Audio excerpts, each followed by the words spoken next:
एक कैबिनेट मंत्री, पालक मंत्री जब अपने अध्यक्ष के बारे में बात करते हैं कितना प्राउड फील होता है।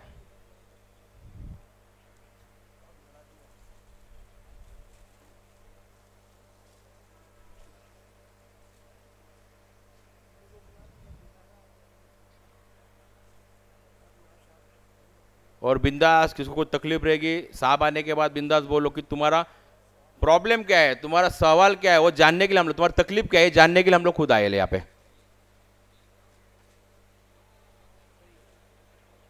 कोई शर्माना नहीं, कोई आपको कुछ चिल्लाएगा नहीं, अपने दिल की बात रखने को कोई पैसा जाता नहीं है, लेकिन आपकी तकलीफ यहाँ रखो कि जिससे हमको समझ में आएगा कि सच में यहाँ यहाँ ये तकलीफ है। क्योंकि हमारा रिक्शा वाला हमको पता है ऑलरेडी पहले भाड़े से परेशान है, भाड़ा नहीं मिल रहा है, ओला उबेर आए लिए।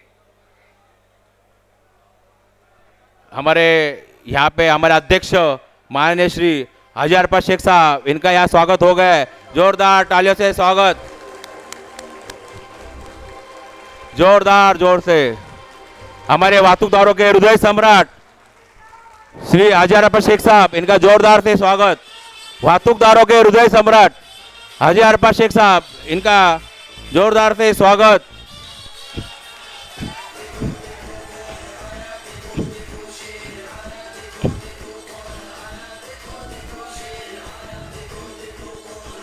जोरदार से स्वागत हाजी भाई का, हमारे वाहतूकदारों के हृदय सम्राट।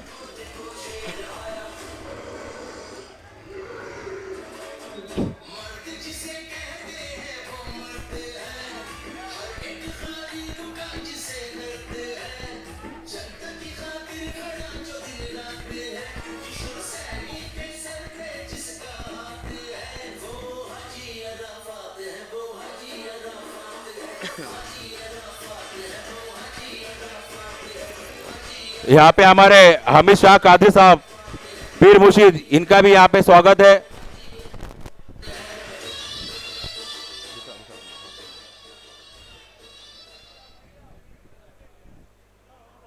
आप सबको बताना चाहता हूं,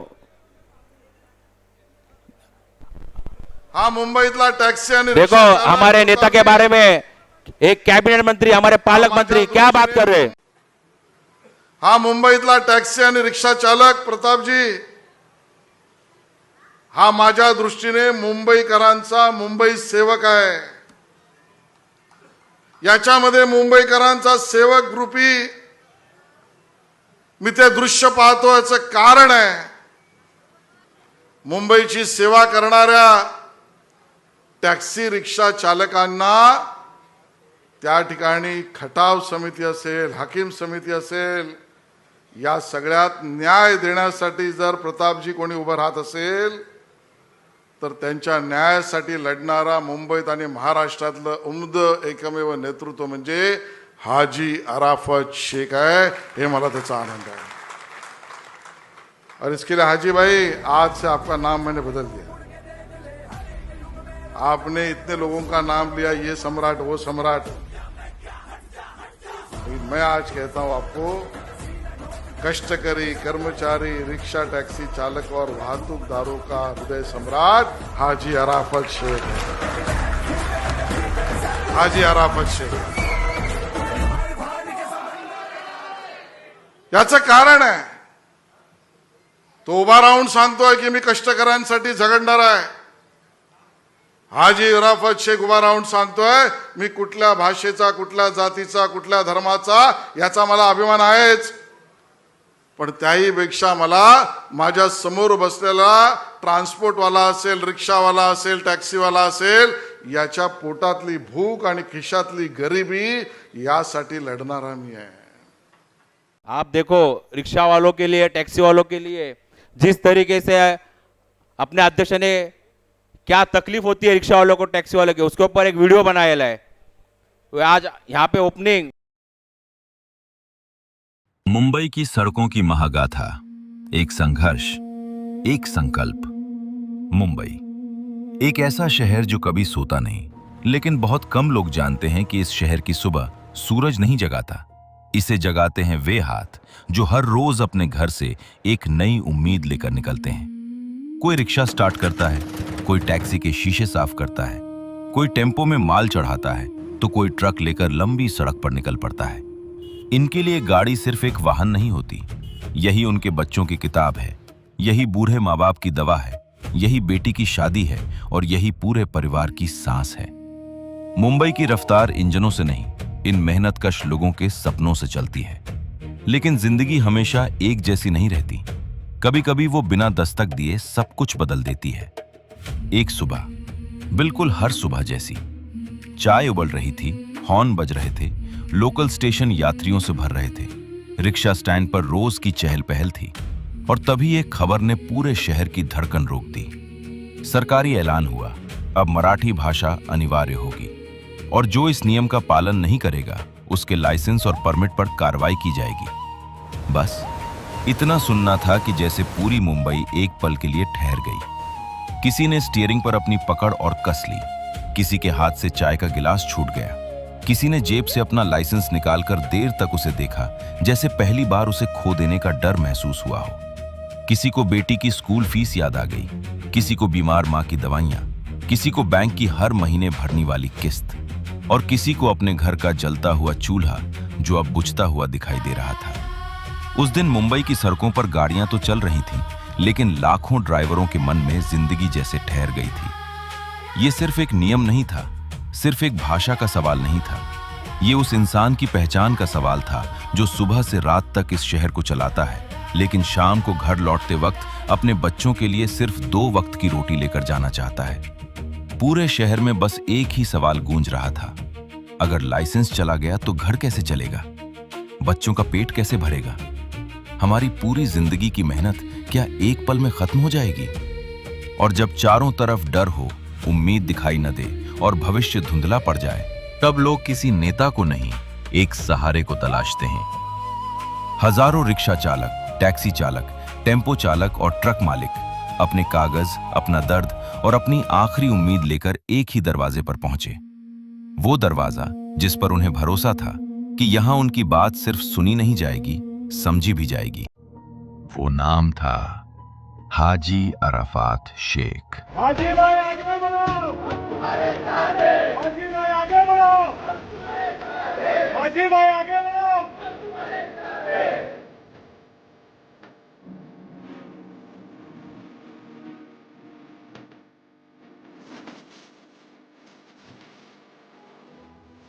उस दिन उनके कार्यालय के बाहर भीड़ नहीं थी, उम्मीद खड़ी थी। हर चेहरे पर एक अलग कहानी थी, लेकिन हर आंख में एक ही डर था। कोई अपने साथ बैंक के लोन के कागज लेकर आया था, कोई अपने रिक्शे का परमिट, कोई अपना लाइसेंस, और कोई सिर्फ अपने बच्चों की तस्वीर लेकर आया था। एक बूढ़ा टैक्सी चालक जिसने अपनी पूरी जवानी मुंबई की सड़कों पर गुजार दी थी, कांपते हाथों से अपना लाइसेंस आगे बढ़ाते हुए बोला, साहब, ये सिर्फ एक लाइसेंस नहीं है, यही मेरे घर का चूल्हा है। अगर ये चला गया तो मेरा घर अंधेरे में डूब जाएगा। एक नौजवान रिक्शा चालक जिसकी शादी को अभी 2 साल भी नहीं हुए थे, भर्राई आवाज में बोला, घर का किराया, गाड़ी की किस्त और माँ की दवाई, सब इसी से चलता है साहब। भीड़ में खड़ी एक महिला अपने पति का लाइसेंस दोनों हाथों से सीने से लगाए बस इतना ही कह पाई, इन्हें बचा लीजिए, हमारा घर बच जाएगा। कमरे में सन्नाटा था और आंखों से बहते हुए आंसू। हाजी अराफात शेख हर व्यक्ति की बात बिना बीच में टोके सुनते रहे। उन्होंने सिर्फ कागज नहीं देखे, उन्होंने उन कागजों के पीछे छिपे हजारों परिवारों के सपने देखे। उन्होंने सिर्फ लाइसेंस नहीं देखा, उन्होंने उसमें किसी बेटी की पढ़ाई, किसी माँ की दवा, किसी बेटे का भविष्य और किसी बूढ़े पिता का सहारा देखा। हर चेहरा उन्हीं की तरफ देख रहा था, जैसे अब जो शब्द निकलेंगे वही लाखों घरों का भविष्य तय करेंगे। उन्होंने आगे बढ़कर एक बुजुर्ग ड्राइवर के कांपते हुए हाथ अपने हाथों में लिए और पूरी दृढ़ता के साथ कहा, आज से आपकी लड़ाई मेरी लड़ाई है। पूरा कमरा शांत हो गया। फिर उन्होंने कहा, जब तक मैं जिंदा हूं, किसी गरीब का चूल्हा नहीं बुझने दूंगा, किसी मेहनतकश का लाइसेंस और परमिट छीनने नहीं दूंगा।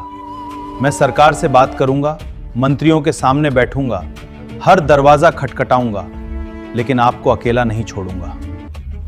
और यहीं से शुरू हुई एक ऐसी लड़ाई जिसमें दांव पर किसी की कुर्सी नहीं थी, बल्कि लाखों परिवारों की रोजी रोटी, उनका सम्मान और उनका भविष्य था। उस दिन हजारों लोगों की आंखों में भरोसा था और उस भरोसे को टूटने नहीं देना था। हाजी अरफात शेख ने एक पल भी देर नहीं की। उन्होंने वहीं सबके सामने अपना फोन उठाया। सबसे पहला फोन गया पालक मंत्री आशीष शेलार जी को।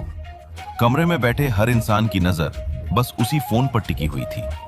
उन्होंने पूरी बात रखी, लाखों ड्राइवरों की चिंता, उनके परिवारों का दर्द और उन घरों का भविष्य जो इन पहियों पर टिका हुआ था। आशीष शेलार जी ने पूरी गंभीरता से बात सुनी और आश्वासन दिया, मैं इस विषय पर मुख्यमंत्री देवेंद्र फडणवीस जी से तुरंत बात करता हूं। उम्मीद की एक छोटी सी किरण दिखाई दी। अगला फोन गया परिवहन मंत्री प्रताप सरनाइक जी को। हाजी अरफात शेख ने पूरे दृढ़ विश्वास के साथ कहा, साहब, ये सिर्फ नियम का मामला नहीं है, ये लाखों मेहनतकश परिवारों की रोटी का सवाल है। उधर से जवाब आया, घबराइए मत, 2 दिन के भीतर सभी यूनियनों की बैठक बुलाते हैं, आप भी आइए, हम सबकी बात सुनेंगे। 2 दिन बाद मंत्रालय का वो ऐतिहासिक दिन आया। सरकार, अधिकारी, यूनियन के प्रतिनिधि और लाखों ड्राइवरों की उम्मीद सब एक ही कमरे में मौजूद थे। उस दिन हाजी अरफात शेख सिर्फ एक संगठन के अध्यक्ष बनकर नहीं, हर रिक्शा चालक, हर टैक्सी चालक, हर टेम्पो चालक और हर मेहनतकश परिवार की आवाज बनकर मंत्रालय पहुंचे थे। बैठक शुरू हुई। अधिकारियों ने मराठी की 200 पन्नों की गाइड सामने रख दी। कमरे में कुछ पल के लिए सन्नाटा छा गया। हाजी अरफात शेख ने उस किताब को अपने हाथ में उठाया और फिर पूरी दृढ़ता के साथ बोले, साहब, ये किताब पढ़ने के खिलाफ हम नहीं हैं, लेकिन जरा उस इंसान के बारे में सोचिए जो सुबह अजान से पहले घर से निकलता है, जो आधी रात को थक कर लौटता है, जिसकी हथेलियों की लकीरों में सिर्फ मेहनत लिखी है। वो 200 पन्ने कब पढ़ेगा? अगर वो किताब पढ़ेगा तो घर का चूल्हा कौन जलाएगा? पूरा कमरा एकदम शांत हो गया, क्योंकि ये किसी नेता की आवाज नहीं थी, ये लाखों मेहनतकश लोगों के दिल की आवाज थी। प्रताप सरनाइक जी ने कुछ पल सोचा और फिर मुस्कुराते हुए कहा, आपकी बात सही है, ये 200 पन्नों की गाइड व्यवहारिक नहीं है। आज से इसे आसान बनाया जाएगा। 200 पन्नों की सिर्फ 2 पन्नों का सरल प्रारूप होगा। और मराठी महासंघ के 4000 शिक्षक हर रिक्शा और टैक्सी चालक को मराठी सिखाने में सरकार का साथ देंगे। जैसे ही ये शब्द पूरे हॉल में गूंजे, वैसे ही सालों बाद लाखों परिवारों ने राहत की सांस ली। लेकिन उस दिन सबसे यादगार पल अभी आना बाकी था। हाजी अरफात शेख अपनी सीट से उठे। पूरा हॉल उनकी ओर देखने लगा। उन्होंने पूरे आत्मविश्वास के साथ मराठी की पंक्तियां पढ़नी शुरू की। लाभले आम्हास भाग्य बोलतो मराठी, झालो खरेच धन्य ऐकतो मराठी, धर्म पंथ जात एक जाणतो मराठी, एवढ्या जगात माय मानतो मराठी।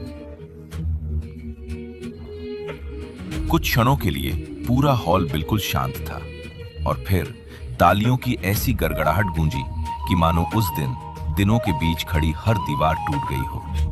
अधिकारी, कमिश्नर, मंत्री सभी के चेहरों पर संतोष था, क्योंकि एक मुसलमान नेता मराठी भाषा के सम्मान में खड़ा था और पूरे गर्व से कह रहा था, जिस तरह मैं मराठी भाषा का सम्मान करता हूं, उसी तरह मेरा हर रिक्शा चालक, हर टैक्सी चालक, हर टेम्पो चालक अगले 6 महीनों में मराठी सीखेगा, मराठी बोलेगा और महाराष्ट्र के सम्मान को अपना सम्मान बनाएगा।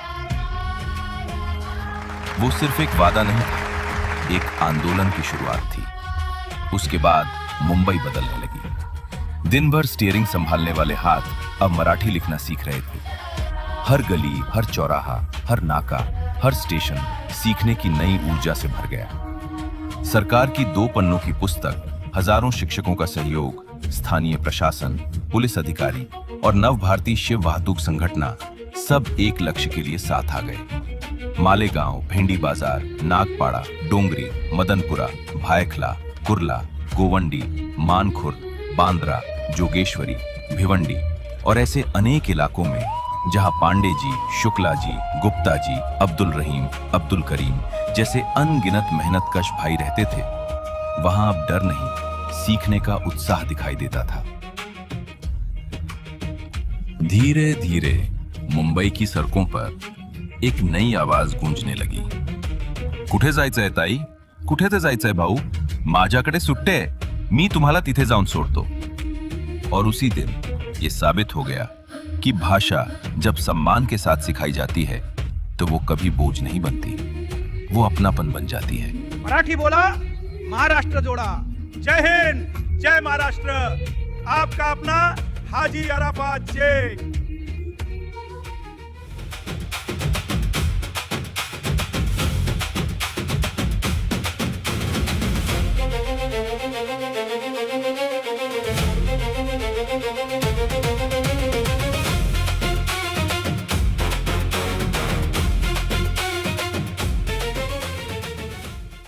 हमारे एकमेव नेता है, एकमेव हमारे अध्यक्ष है जो रिक्शा वाले, टैक्सी वाले के वातुदार के लिए सोचा है।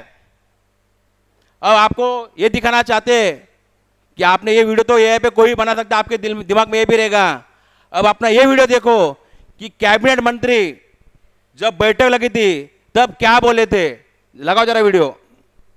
कोपरमधून पहिली कार्यशाळा सुरू केली। तुमचं सांगू का, तुमचं कौतुक करावं तेवढं कमीच आहे. खरं नाही म्हणजे कोणी वाईट वाटून घेऊ नये, पण जे काही लोक आले होते ह्या बैठकीला सुरुवातीला विरोध करायला, म्हणजे मला असं वाटतं की फक्त हाजीभाईंनी ज्या पद्धतीने केलं ना, म्हणजे त्यांचा खरं तर आमच्या डिपार्टमेंटच्या वतीनं आम्ही सत्कार करायला पाहिजे. नाही, कारण की आम्ही जी कार्यशाळा केली ना, हाजीबाईंनी मी सगळे व्हिडिओ स्वतः बघितले. मुसलमान असून त्यांनी मराठीवर प्रशिक्षण दिलेलं आहे आणि आम्ही स्वतः चालू केलेलं आहे। त्यामुळे शिक्षक तुम्ही भेटले तर आम्ही कार्यशाळा आमच्या ऑफिस आम्ही करू शकतो। आणि जिथं आमची जागा, आपली स्टँड तिथं मोठी जागा आहे, तर तिथं आपण एक 50-100 खुर्च्या लावून एक संध्याकाळी 4 वाजता पण आपण 4 ते 7 पर्यंत घेऊ शकतो संध्याकाळी टायमाला। तर शिक्षक अवेलेबल पाहिजे आम्हाला, ते होती ते तुम्हाला देणं. कारण की साहेबांच्या आता आदेश तो गेलाय, मराठी बोला आणि महाराष्ट्र जोडा। बरोबर. हे त्यांनी एक काढलं प्रत्येक आमच्या वडील, मराठी बोला महाराष्ट्र जोडा। आणि आम्ही असंच नाही की आम्ही दुसऱ्याची संघटना जर असेल स्टँड त्याला जातो, कारण की आम्हाला प्रत्येक रिक्षावाल्याला मराठी शिकवायचं। त्यासोबत आपण त्यांना कपडे वाटप देतो आणि राशन वाटप देतोय। जोरदार टाळ्या स्वागत त्यांच्यासोबत।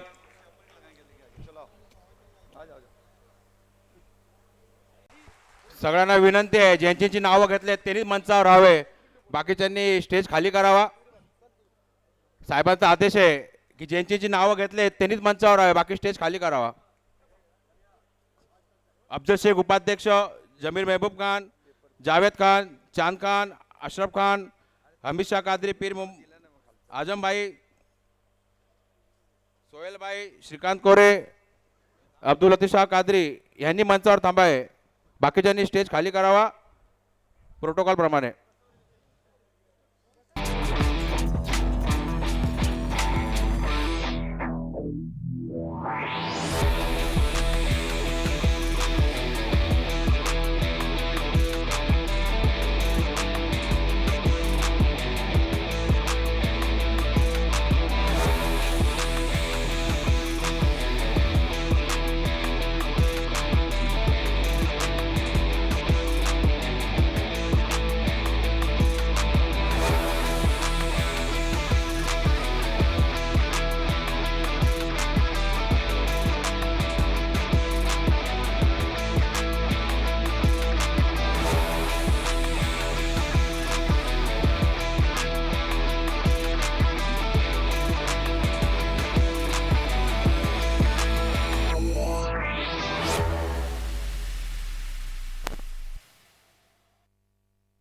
आपापल्या खुर्चीवर बसून घ्यावे, कार्यक्रमाला सुरुवात होत आहे। आणि मंचावरून जे पदाधिकारी नसतील त्यांनी स्टेजवर खाली करावा। मी विनंती करतो आमचे उपाध्यक्ष अफजल शेख यांना 2 शब्द बोलावे। अफजल शेख, संतोष नरावडे, मनीष खवळे, यावर तुम्ही वरती या सर्वजण। कृपया जे पदावर त्यांनी स्टेज जरा खाली करावा, पदाधिकाऱ्यांना बसायचं आहे। मयंक उपाध्याय, मनोज रामराजे यांनी मंचावर यावे। चालू करू। आता आपण जो हा कार्यक्रम ठेवला आहे सर्वांना मराठी येते ना, कळतंय ना? जय महाराष्ट्र. जास्त म्हणजे आपण 5 आहेत. ज्यांनी कार्यक्रम ठेवलाय, आजचा आयोजक आमचे विभागाध्यक्ष जमीर खान यांचं पाठबळ, त्यांची ताकद, त्यांनी केलेलं कार्य, मला वाटतं साहेबांना मी सांगू इच्छितो की चांगल्या प्रकारे आपल्या विभागाध्यक्षांनी काम केलेलं आहे आणि चांगलं हे केलेलं आहे. जमीर खान, मी यांना विनंती करतो की त्यांनी आपले शब्द मान्य करावे.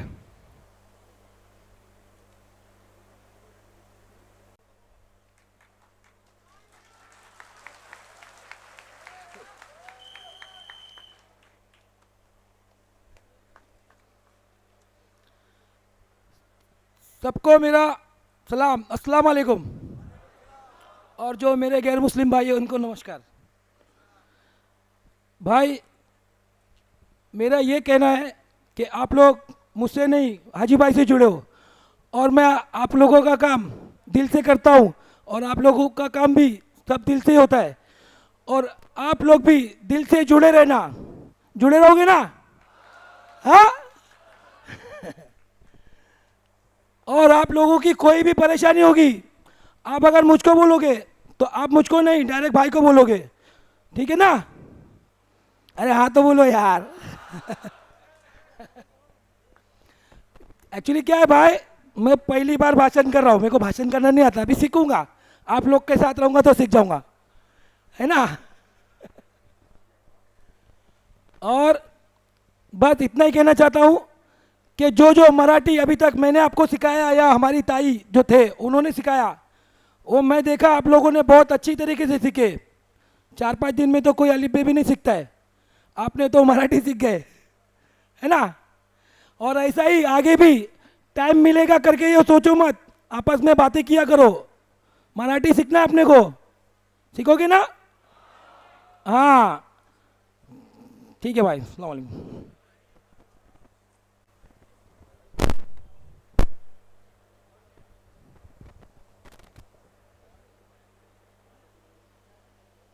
सर्वांना जय महाराष्ट्र. महाराष्ट्राचे आराध्य दैवत छत्रपती शिवाजी महाराज, भारतीय राज्यघटनेचे शिल्पकार, महामानव, परमपूज्य डॉक्टर बाबासाहेब आंबेडकर, तसेच माझे गुरु, आमचे अध्यक्ष, ज्यांचं बोट पकडून मी आजपर्यंत इथं आलो, ते माझे गुरु हाजी अराफत शेख साहेब यांच्या विचाराने मी कार्यक्रमाला सुरुवात करतो. साहेब, करू का सुरुवात? आज आपण सगळे इथं जमलेलो आहात. एक विषय निघाला महाराष्ट्रातून की प्रत्येक रिक्षावाला ज्याला मराठी येत नाही त्याचं परमिट कॅन्सल केलं जाईल, त्याला मुंबईमध्ये पळवलं जाईल. बाकीचे सगळे मोठे मोठे पक्ष, मोठमोठ्या संघटना खुश झाल्या की एका परप्रांतीयाला, त्या पक्षांना एवढंच आवडतं की परप्रांतीयाला कसं मारावं. पण त्या पक्षाला मी आज या मंचावरून उपदेश देतो. आमचे अध्यक्ष, माझे गुरु हाजी अराफत शेख साहेब, जेव्हा 2008-2009 ज्या पक्षाने सुरुवात केली मराठी भाषा पाठी लावायची, यूट्यूबला आहे, मी कोणतीही गोष्ट हवेत बोलत नाही, पुरावे आहेत. जर अध्यक्षांनी मान्यता दिली तो पण व्हिडिओ मी भाषण संपल्यानंतर लावाल.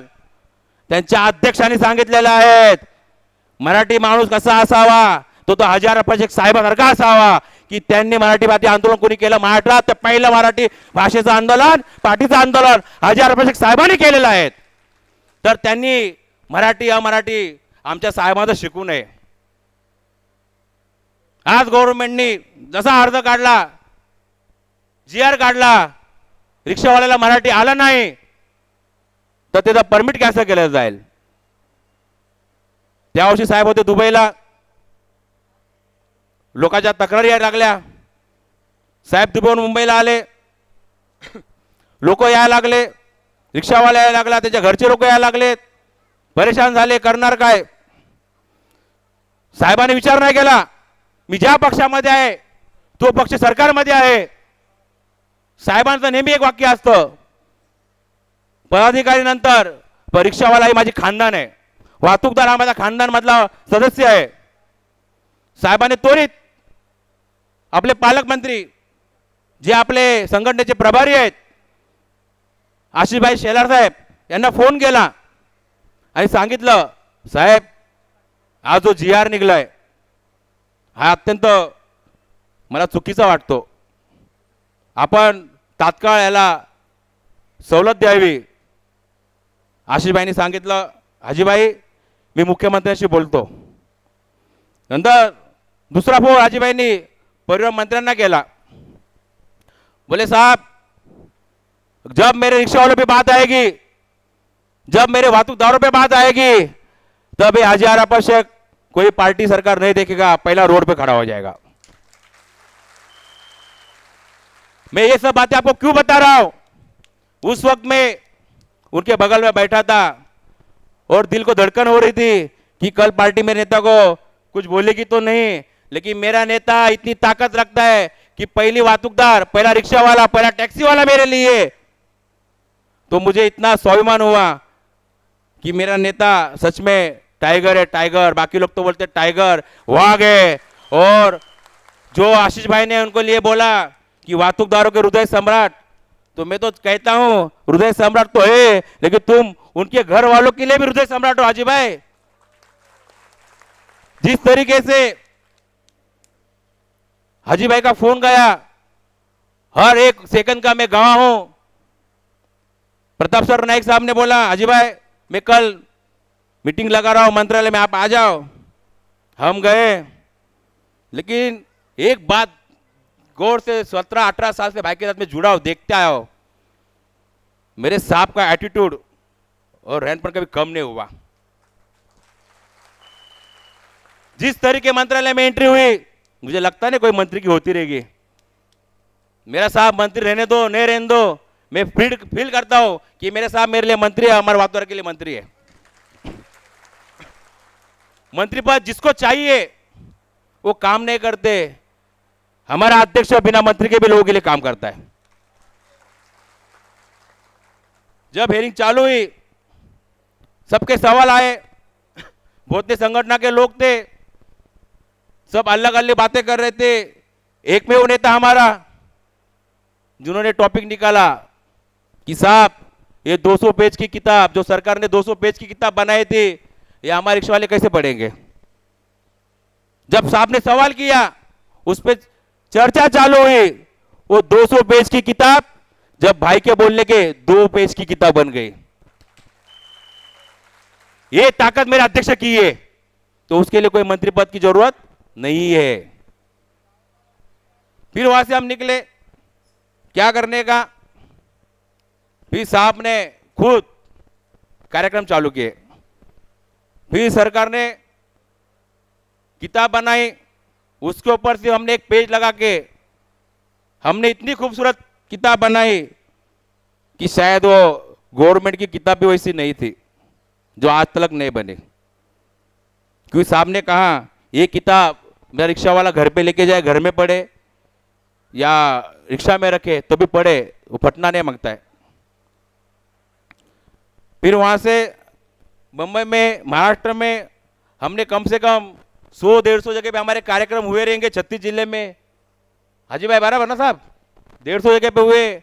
बाकी संगठना में देख रहा हूं सब ढूस हो गई. आज 15 अगस्त होने के बाद फिर से निकलेगी संगठना. मराठी नहीं किया तो क्या करेंगे.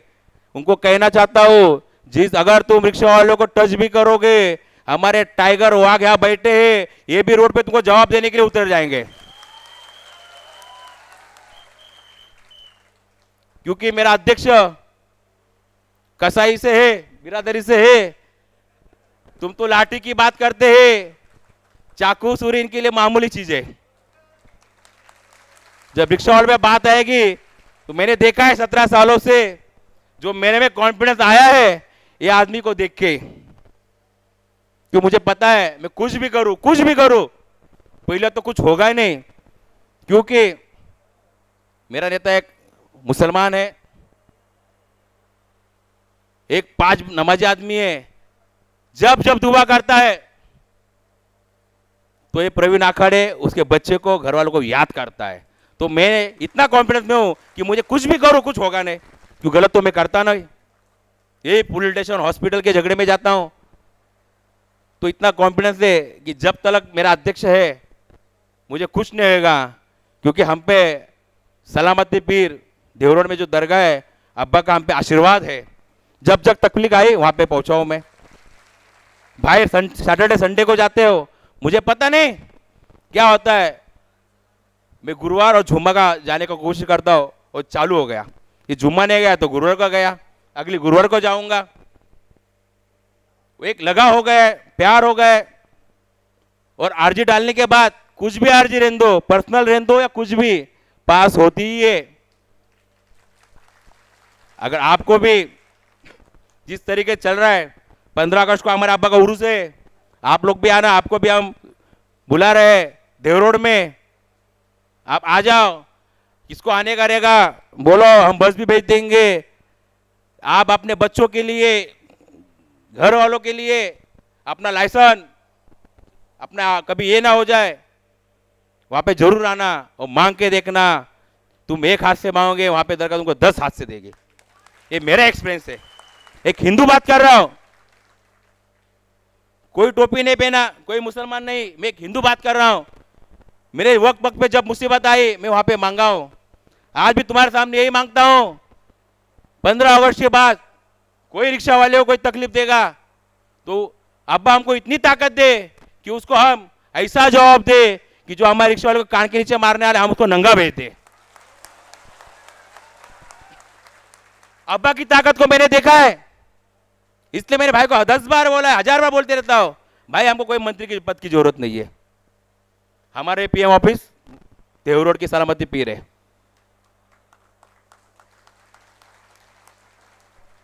भाई का घर एक ऐसा घर है, लोग घर पे मेहमान आएंगे तो मुंह टेढ़ा करते, और भाई बोलते मेरे घर पे आज कोई नहीं, लेकिन ऐसा कभी हुआ ही नहीं है, आने दो। लोग पानी पिलाने के लिए सोचते, मैं जाके मेरी बीवी से कहीं बात करता हूं, तुम हमको चाय पानी पिलाने के लिए थोड़ा मन मुटाव करते, कोई भाई के घर पे आना, रोज की 200-300 चाय होती रहेगी। बहुत कुछ उनसे सीखा हूं। एक राजा का घर होता है कि राजा के घर में ही प्रजा आ सकती है, दरबार लगते, किसी के घर पे भी नहीं। बहुत नेता देके, हर चीज देके, आश्वासन देके निकल जाते। एक में वो नेता है हमारा कि जो वाहतूकदारों के लिए मुख्यमंत्री से भी लड़ता है। आज आप देख रहे हैं देश का माहौल क्या चल रहा है। आपकी जितनी समस्या है, हाजी भाई जब आप आने से पहले मैं इनके सवाल लिए तो सबको सवाल कर पूछ रहा था, तो यहाँ पे ट्रैफिक की समस्या है, पार्किंग की समस्या है, फाइन की समस्या है। जिस तरह से लोक अदालत में फाइन कम होती है, अगर आप लोगों ने सब साथ दिया, इतना मुझे यकीन है कि तुम्हारे लिए तुम्हारा नेता कैबिनेट में ये जीआर जरूर ला सकता है कि मेरे रिक्शा वालों का फाइन कम करो, क्योंकि वो पावर मुख्यमंत्री को जरूर है, लेकिन आपकी साथ होनी चाहिए। एक में वो नेता है जो साल में 125 रुपया का फॉर्म का सभासद फी लेता है, लेकिन उस 125 में तुमको 1 लाख रुपए का इंश्योरेंस देता है, तुमको आई कार्ड देता है, तुमको स्टिकर देता है। जब जब तुमको कोई भी तकलीफ आती है तो रोड पे कार्यकर्ता भेजता है, पदाधिकारी को भेजता है। एक में वो संगठन हमारी है जिसका कॉल सेंटर मुंबई में है। तुम पूरे महाराष्ट्र में किधर भी जाओ, वहां पे तुमको सुविधा मिलेगी। बाकी संगठन शेयरिंग का पैसा खा रहे लिए, मीटर पासिंग का पैसा खा रहे लिए। आने वाले वक्त पे मुझे लगता नहीं कि अपनी संगठन में लोग आने पड़ेंगे, लोग ऐसे जुड़ते जाएंगे, क्योंकि आज ऐसे भी लोग देख रहा हूं 5 साल से आए नहीं थे, लेकिन आज मंच पर बैठे हुए हैं। हमने दिनों रात मेहनत की, लेकिन हाजी भाई का साथ नहीं छोड़ा। तुमको ये बताता हूं मेरे अध्यक्ष की ताकत क्या है। ये प्रवीण आखाड़े जब ट्रांसपोर्ट कमिश्नर ने रिक्शा वालों की बातों पे नहीं रखा, उसकी ताकत, गाड़ी रुकाने की ताकत अकेले ने किया। जब साहब का फोन गया, उसके बाद वहां से मुझे निकलना पड़ा, लेकिन मुझे इतना गर्व है कि मेरे अध्यक्ष का फोन जाने के बाद वो कमिश्नर की गाड़ी निकली। जरा किताब बाद में बांटो, किताब बाद में ले सकते हैं, किताब बंद करो बांटने का। मैं विनती करता हूं सबसे, आपकी ट्रैफिक की समस्या सॉल्व हो जाएगी, फाइन की समस्या सॉल्व हो जाएगी, लेकिन उसके लिए आपको हमारा मेंबर बनना पड़ेगा। आज आप आओगे, कल नहीं आओगे, हमको कैसा पता चल जाएगा? जब आपका नंबर हमारे पास होगा, आपकी तकलीफ हमारे मालूम गिरेगी, तो हम आ जाएंगे। और एक बात कहना चाहता हूं सरकार को, पूर्व मंत्री ने, भाई मैं आपका चेला समझो, पदाधिकारी समझो, फैमिली मेंबर समझो, लेकिन मैं आपको इस प्रताप सरनाई को एक बात यहां से कहना चाहता हूं। आपने कहा था कि हाजी भाई का स्वागत करना पड़ेगा, सत्कार करना पड़ेगा। ये होने वाले 17 तारीख को उनको याद दिलाता हूं, जिस तरीके से आपने कार्यक्रम रखा है, तो वहां पे जरूर हमारा सत्कार होना चाहिए। तो इसके लिए मैं कार्याध्यक्ष के नाते एक लेटर भेजूंगा पूर्व मंत्री को, तो आप मेरे को ये इजाजत देना भाई कि मैं उनको पत्र भेजूं, क्योंकि कोई यूनियन का लीडर और कोई नेता इस लेवल पे काम नहीं किया, ना वीडियो बनाया, ना घर रिक्शा वाले के घर वाले के लिए सोचा। पहला नेता है जो हमारा रिक्शा वालों के घर वाले के बारे में सोचा, क्योंकि उनकी सोच ये कि मेरा रिक्शा वाला, उसका बेटा रिक्शा वाला ना ड्राइवर ना बने, वकील, इंजीनियर, डॉक्टर बने। जिसकी सोच में ये, तो उसकी सोच में आगे क्या हो सकता है। इतना कहकर मैं यहां रुकता हूं और मैं हमारे साहब हाजी भाई को विनती करता हूं, भाई आप इन सबको मार्गदर्शन करें।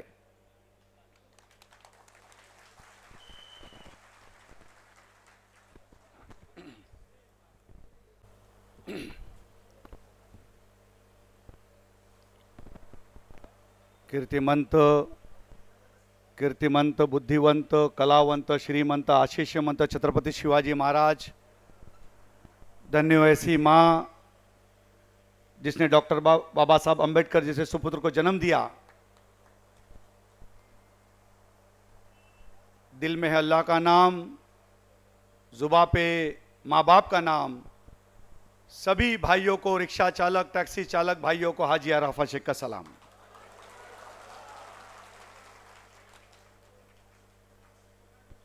व्यासपीठ पे बैठे हुए सभी मान्यवर, मैं आपका ज़्यादा वक्त नहीं लूँगा। मुझे पता है कि आप सभी लोग 1 बजे से अपना धंधा छोड़कर, अपनी रिक्शा छोड़कर, अपनी रोटी रोजी छोड़कर, मैं समझता हूँ 5:30-6 बजने आए। 6 घंटा एक रिक्शा चालक मराठी के सम्मान में, मराठी भाषा के सम्मान में यहाँ पर आकर इकट्ठा जमा हुआ। यही सबसे बड़ी मराठी की जीत समझूंगा मैं।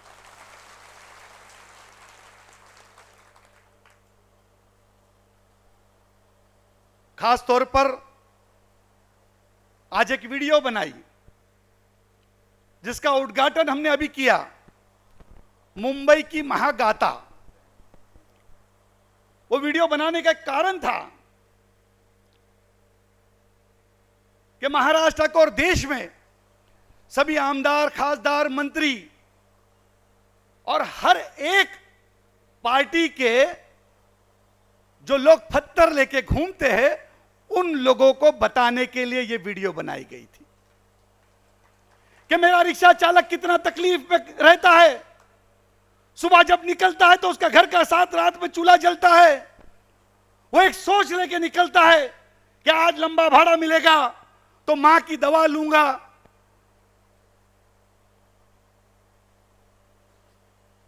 बिटिया की शादी करूंगा, रमजान आ रहे तो डबल डबल शिफ्ट काम करता है, दिवाली आ रही है तो डबल डबल शिफ्ट काम करता है। सुबह जब निकलता है तो भूखा निकलता है। अपने घर के लिए वड़ा पाव खा के जीता है कि मैं आज पैसे बचाऊंगा और अपने घर के लिए राशन ले जाऊंगा। उस रिक्शा वालों से पूछो, उस टैक्सी वालों से पूछो, उसके घर की समस्या क्या है। लाइट का बिल बढ़ गया, गैस का भाव बढ़ गया, भाजी का भाव बढ़ गया, ऐसे कई भाव बढ़ गए। बच्चों की स्कूल की फी नहीं दे पाता। कई रिक्शा चालक, टैक्सी चालक भाड़े के घर में रहते, वो जब सोता है तो उसको महीना याद आता है। दूध वाला आएगा, भाड़ा देने वाला, लेने वाला आएगा, राशन भरना है, मां की दवाई लेनी है और अपनी बहन की शादी करवानी है। गांव से फोन आता है कि मां वहां पे इंतजार कर रही है। वो सोच लेकर निकलता है और जब सोता है तो आंख में आंसू लेके सोता है। मैं इस मंच से महाराष्ट्र के ट्रांसपोर्ट मंत्री प्रताप सरनायक जी से कहना चाहूंगा कि प्रताप भाई, आपने 100 दिन पहले मंत्रालय में मीटिंग लगाई और उस मीटिंग के अंदर कहा, सभी यूनियन के लोग वहां पे पहुंचे और कहा कि मैं 100 दिन की मुद्दत देता हूं, 15 अगस्त तक के तुम्हारा रिक्शा चालक, टैक्सी चालक मराठी भाषा सीखनी चाहिए। बिल्कुल हम सीखने के लिए तैयार है। हमने उस बात को माना भी। 200 पेज की किताब उन्होंने मेरे सामने रखी थी। 200 पेज की किताब को 2 पेज का काम करने का यह हाजी अराफात शेख ने किया। कि हम सीखने के खिलाफ नहीं है, लेकिन जरूरत क्या है। हमारा रिक्शा चालक, टैक्सी चालक जुज भी मराठी सीखेगा, जुज भी मराठी बोलेगा, जरूरत की मराठी सीखेगा, जरूरत की मराठी बोलेगा। ताई बसा, मामा बसा, माझ्याकडे सुट्टे आहे, माझ्याकडे सुट्टे नाही आहे, मी तुम्हाला तिथे जाऊन सोडतो। जो जरूरत की मराठी है हमारे सभी भाइयों ने आके सीखा। ये मैं बताने के लिए आया हूं। आपने 200 पेज की किताब को 2 पेज के की। मैं सभी रिक्शा चालक और टैक्सी चालक के तरफ से प्रताप सरनायक का शुक्रिया अदा करता हूं। 100 दिन तक के ये हाजी अराफात शेख महाराष्ट्र के सारे कोने कोने में घुमा। मनीष भाई हर एक इलाका घुमा। मालेगांव गया, भिवंडी गया, गवंडी आया, भिंडी बाजार गया, बांद्रा के बैरामपाड़े में गया, घाटकोपर गया, मुमरा गया। हर एक इलाके में अमराठी जो पांडे जी, शुक्ला जी, गुप्ता जी, अब्दुल रहीम रहते थे, उनको मराठी सिखाने का प्रयास किया। लेकिन 100 दिन के अंदर बड़ी मुश्किलें आ गई। कभी 4-4 दिन बरसात आ गई, कहीं हमको स्कूल नहीं मिली, कहीं हॉल नहीं मिला। मराठी महासंघ के 4000 लोग, वो टीचर लोग पढ़ाना तो चाहते थे, लेकिन संख्या इतनी बड़ी है कि 2 लाख से ज्यादा अमराठी रिक्शा चालक और टैक्सी चालक मुंबई में है। अब 2 लाख लोगों को सिखाना है। ऑब्वियसली बड़ा बड़ा हॉल चाहिए, क्लासरूम चाहिए। लेकिन कुछ दिन बीच में मुंबई में बारिश हो गई, लोग घर में बैठ गए, टीचर पढ़ाने के लिए नहीं आए, कहीं स्कूल नहीं मिली, कहीं हॉल नहीं मिला। यह हमारी समस्या है। मैं उन लीडर को कहूंगा कि 100% लोग ये सीखने आ रहे थे। अगर मुंबई में 2 लाख लोग हैं रिक्शा चालक, टैक्सी चालक, जिसमें से 1.5 लाख लोगों ने मराठी महासंघ की टीचरों के सामने मराठी सीखा, इस भाषा की रिस्पेक्ट की, इस शहर की रिस्पेक्ट की। लेकिन मेरा सवाल सरकार से है कि हमने तो किया, आपने हमारे लिए क्या किया? हमारा खटाव समिति का हक हमारा हकीम सत्य समिति का हक, हर साल हमारे बच्चों को उसका फायदा होना चाहिए, वो योजना अब तक नहीं मिली। हमको कपड़े मिलते थे, वो कपड़े इस साल नहीं मिले। हमको लोन मिलता था, वो लोन नहीं मिला। मैं इस मंच से कहूंगा कि हमारे रिक्शा चालक और टैक्सी चालक की मांग है कि मुंबई शहर के अंदर इनको एक अच्छा छत वाला घर चाहिए। जैसे कुछ साल पहले टैक्सीमैन कॉलोनी बनी, उसी तरीके से फिर से इस सरकार में टैक्सीमैन और रिक्शामैन कॉलोनी बनना चाहिए, ताकि सस्ता मकान मिलेगा। यह मुंबई शहर की शान, यह मुंबई को चलाने वाले लोग, अगर एम्बुलेंस नहीं मिलती तो भी ये रिक्शा वाला हमारा वो दवाखाने का एम्बुलेंस का काम करता है, उस पेशेंट को अस्पताल पहुंचाने का काम करता है, स्कूल पहुंचाने का काम करता है, आपको स्टेशन पे पहुंचाने का काम करता है। कई लोग बड़े बड़े अफसर तो बन गए, लेकिन उस अफसर बनाने में अगर किसी का हाथ अगर है तो हमारे रिक्शा और टैक्सी वालों का है। हमारा रिक्शा टैक्सी वाला अब सिर्फ मेहनत करता रह गया,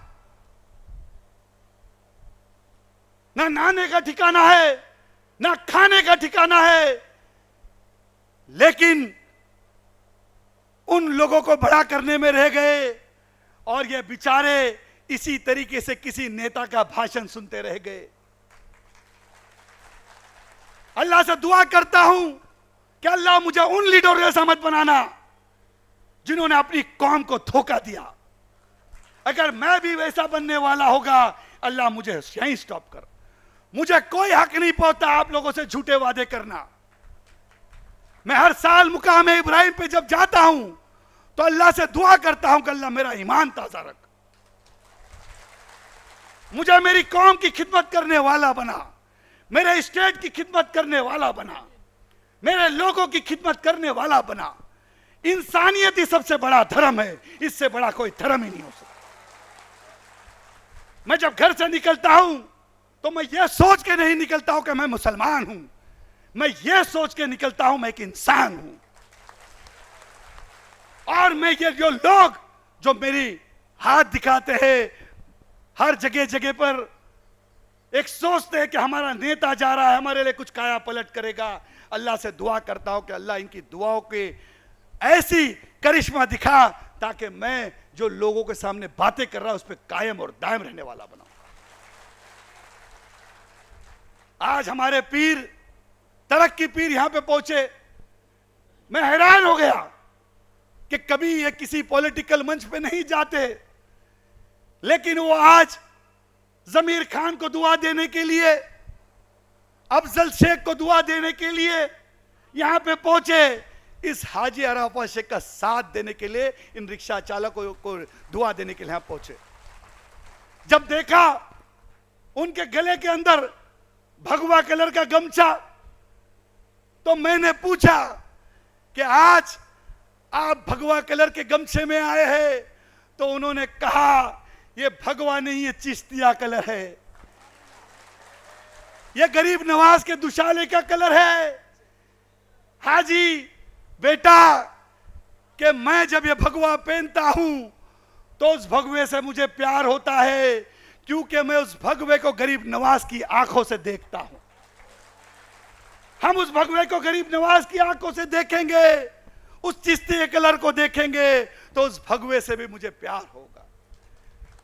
जब हमारे पीर इस तरीके की बात करते हैं तो दिल खुश होता है कि मैं जिस ऑल इंडिया सूफी बोर्ड का अध्यक्ष हूं, उसमें ऐसे ऐसे तरक्की पीर जैसे लोग हमारे साथ जुड़े हैं। मनीष खौड़े यहां से खपोली से पहुंचे, हम लोग भारतीय विद्यार्थी सेना से साथ में, उन्होंने कहा कि हाजी भाई मैं भी चाहता हूं जिस रिक्शा चालक और टैक्सी चालक गरीबों का नेतृत्व कर रहे हैं, पिछले 21 साल से रिक्शा चालक और टैक्सी चालक की खिदमत कर रहा हूं, एक दाग नहीं, एक डॉट नहीं। मैं भी चाहता हूं कि रायगढ़ जिला यहां से लेके पनवेल से लेकर गोवा तक के पूरी बांधनी में करके दूंगा और ऐसे ऐसे लोगों को आपके साथ जोड़ूंगा ताकि आप सरकार तक की उनकी आवाज पहुंचाओ। मैं आपसे इतना ही कहने के लिए आया हूं, सरकार से कहने के लिए आया हूं। 15 अगस्त आजादी का दिन है, शक्ति का दिन नहीं है। जो दिन चुना आपने प्रताप भाई, मुझे लगता है उस दिन के अंदर मेरे रिक्शा चालक और टैक्सी चालक को आप शक्ति नहीं मोहब्बत दोगे।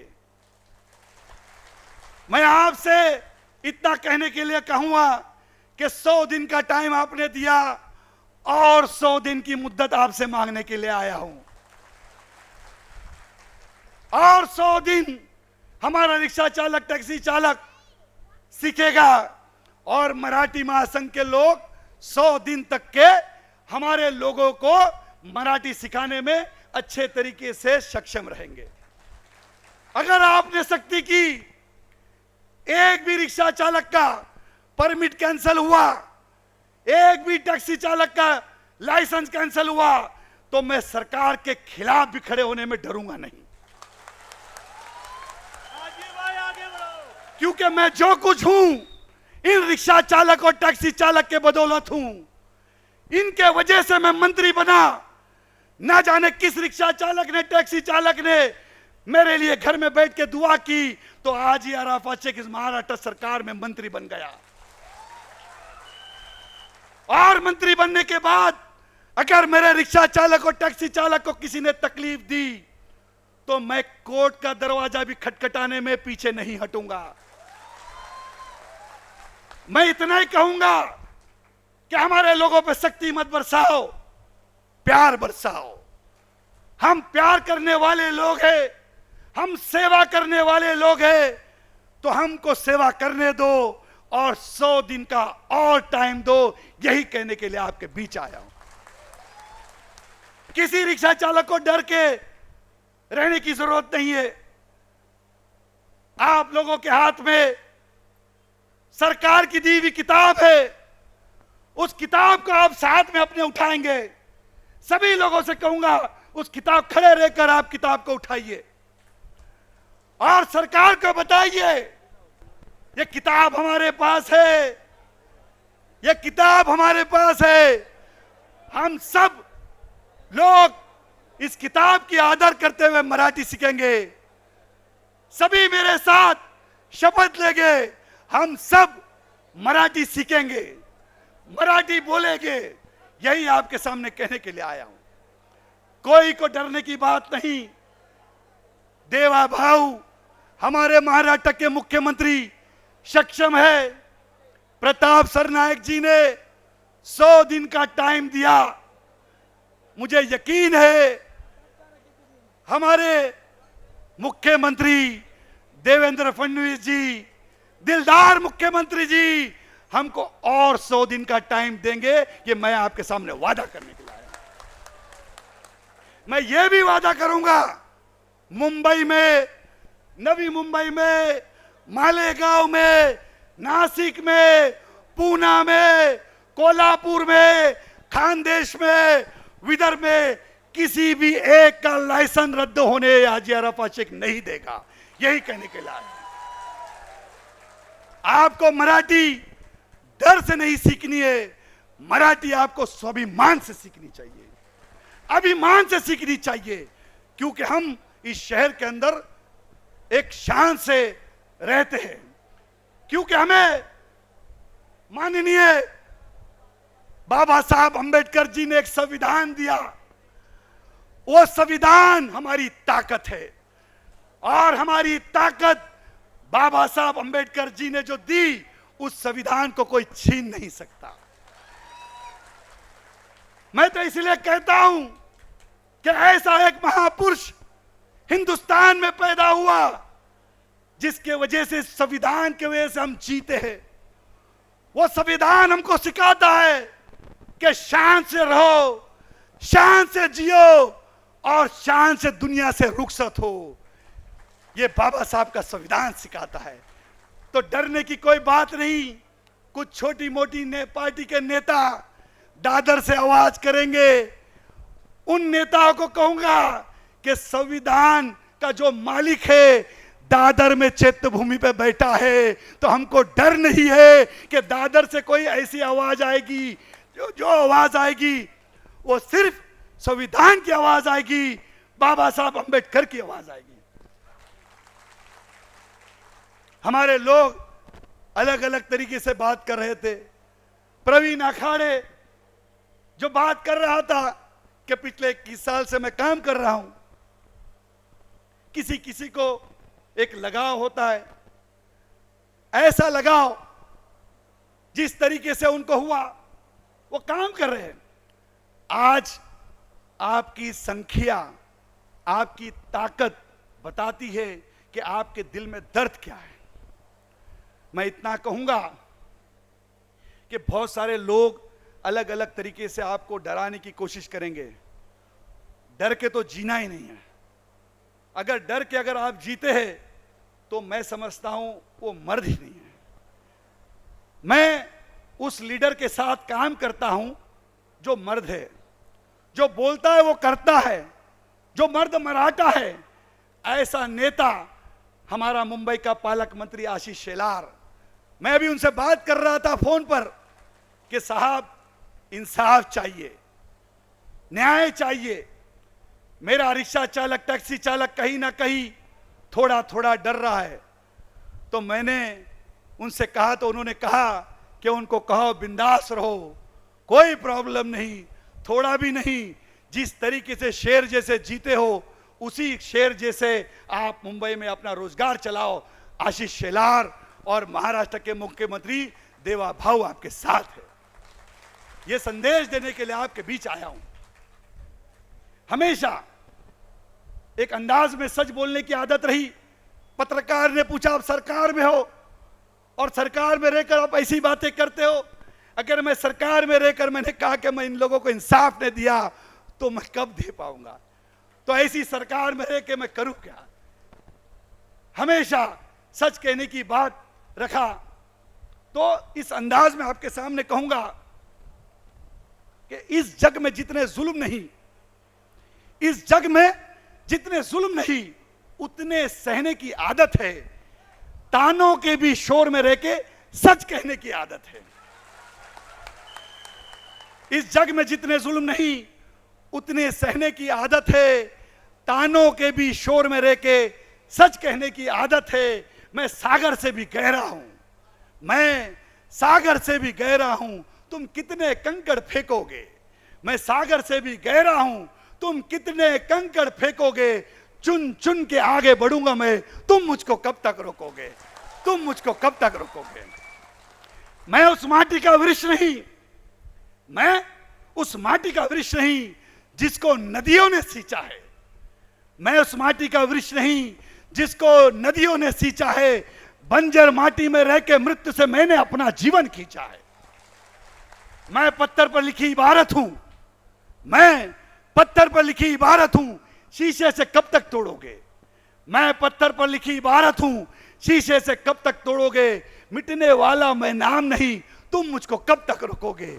तुम मुझको कब तक रोकोगे? झुक झुक कर सीधा खड़ा हुआ, झुक झुक कर सीधा खड़ा हुआ, अब फिर झुकने का शौक नहीं। झुक झुक कर सीधा खड़ा हुआ, अब फिर झुकने का शौक नहीं। अपने हाथों रचाए स्वयं, तुमसे मिटने का खौफ नहीं। जब जब तुम मुझे हालातों की भट्टी में झोंकोगे, जब जब तुम मुझे हालातों की भट्टी में झोंकोगे, तब तब के सोना बनूंगा मैं। तुम मुझको कब तक रोकोगे? तुम मुझको कब तक रोकोगे? ये आवाज मुझे पता है पूरा देश मुझे सुन रहा है। ये आवाज मेरे रिक्शा चालकों की आवाज थी, ये आवाज मेरे टैक्सी चालकों की आवाज थी, ये आवाज मेरे सरकार तक के थी, ये ट्रांसपोर्ट मंत्री तक के थी और उन नेताओं तक के थी कि आप एक बार मेरे रिक्शा चालक और टैक्सी चालक के घर पे आओ तो पता चलेगा इनकी तकलीफ क्या है, इनका दुख क्या है। मैं आपसे वादा करने के लिए आया हूं, इंशाअल्लाह ताला आपका जो जो हक है, आपकी जितनी योजना है, आपका खटाव समिति का हक है, आपका हकीम समिति का हक है, आपका हक, आपके बच्चों का हक आपको दिला के रहूंगा।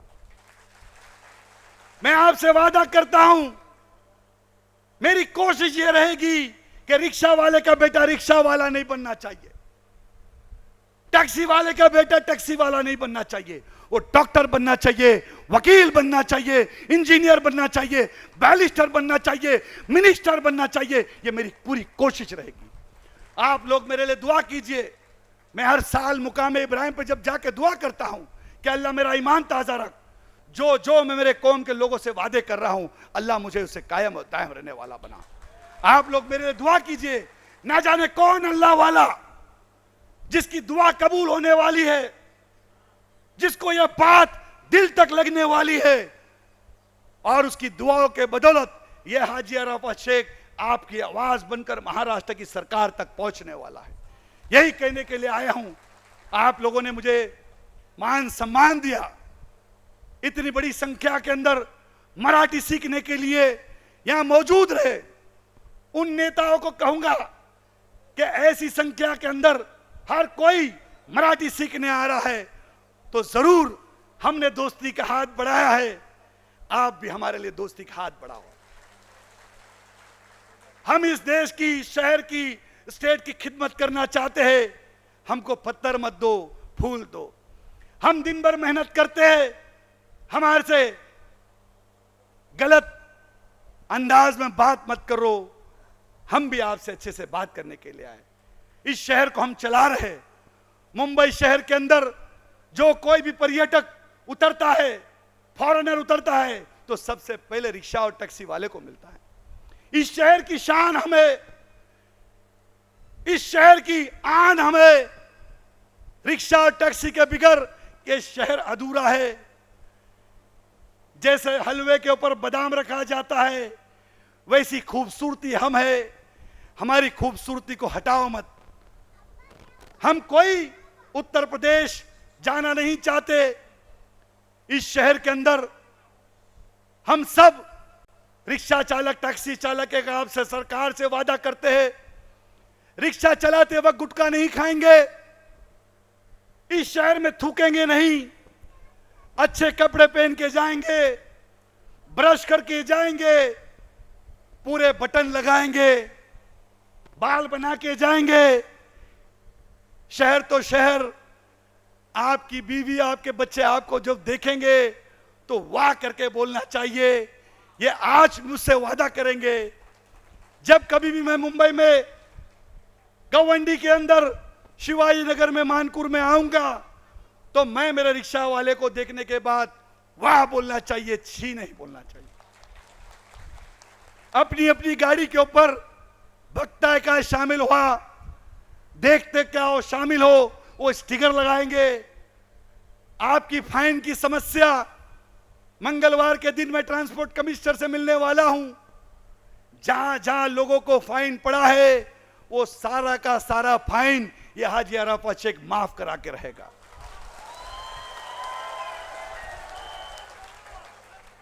जैसे बीएसटी को बस स्टॉप है, उसी तरीके से मैं मांग कर रहा हूं कि रिक्शा चालक और टैक्सी चालक को भी बस स्टॉप दो, ताकि हमारा रिक्शा चालक, टैक्सी चालक दोपहर के वक्त आराम से अपने बस स्टॉप पर बैठकर अपना टिफिन खा सके। आज वड़ा पाव खाने के लिए रुकता है तो उसको एक आरटीओ वाला फाइन मारता है। मैं आपसे कहूंगा कि हंटर मोर्चा निकाला था, फिर एक बार कैमरा तोड़ मोर्चा निकालूंगा। जहां जहां कैमरे फाइन मारेंगे, खाना खाने वक्त फाइन मारा जाएगा, टॉयलेट जाते वक्त फाइन मारा जाएगा, तो कानून हाथ में लेने के लिए भी हम डरेंगे नहीं। आपका कैमरा तोड़ने में हम चुकेंगे भी नहीं। अगर आप गलत करेंगे तो यह हाजी अराफात शेख भी इन रिक्शा चालक और टैक्सी चालक के लिए कानून हाथ में लेगा, जेल जाने के लिए भी डरेगा नहीं। सख्ती नहीं चलेगी, दादागिरी नहीं चलेगी। जबरदस्ती का अगर कोई फाइन मारेगा, वो फाइन भी हम सहेंगे नहीं। यही आज ट्रांसपोर्ट मंत्री प्रताप सर नायक साहब से कहूंगा, आप मराठी की शक्ति कर रहे हो, लेकिन हमको भी हमारा हक दो। हम हमारा हक मांग रहे, भीख नहीं मांग रहे। यही आपके सामने कहने के लिए आया, यही आपके सामने कहने के लिए आया हूं। जाता जाता मी माझे आवडती कवी कुसुमाग्रजांची कविता सांगून जातो। चलाव भारू सुब्रसुळेकर वानेवरती, चलाव भारू सुब्रसुळेकर वानेवरती, कथा या खुल्या सागराला, अनंत आमची दया शक्ती, अनंत आमची आशा, किनारा तुला पामराला, किनारा तुला पामराला। जय हिंद, जय महाराष्ट्र, खुदा हाफिज। भारत माता की, भारत माता की, छत्रपति शिवाजी महाराज की जय भवानी। नारे तकबीर, नारे तकबीर, नारे रिसालत, नारे रिसालत। अली का दामन, अली का दामन, गौस का दामन, गौस का दामन, सरकार गरीब नवाज का दामन। अस्सलाम वालेकुम, खुदा हाफिज।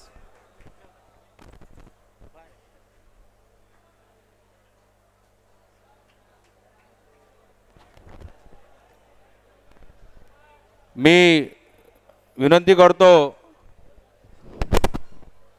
कार्यक्रम साहेबांचं भाषण झालेलं आहे। तुम्हाला साहेबांनी आश्वासन दिलेलं आहे, तुम्ही आता किती साथ देणार हे तुमच्यावर अवलंबून आहे। मी विनंती करतो साहेबांचा सत्कार घ्यावा। अफजलभाई, जमीर खान, सर्वांनी मिळून साहेबांचा सत्कार घ्यावा।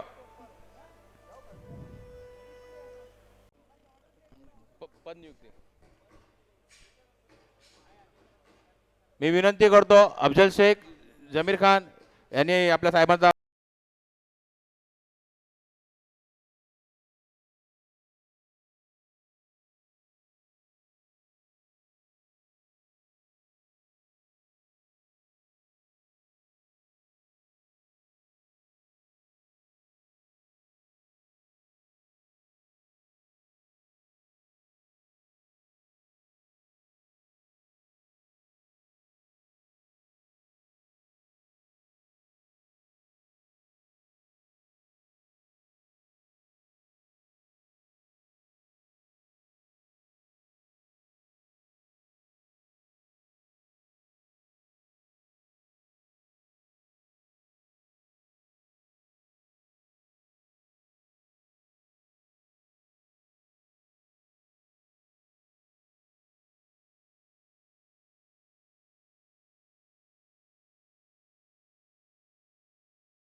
बसून घ्यावे।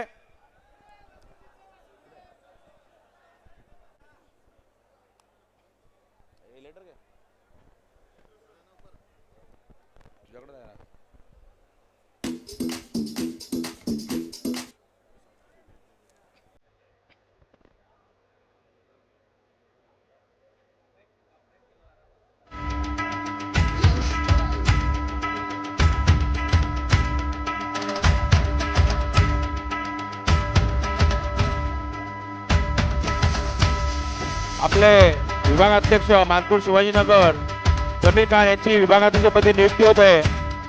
त्यांना आपल्या हातीतर्फे लेटर देत आहे।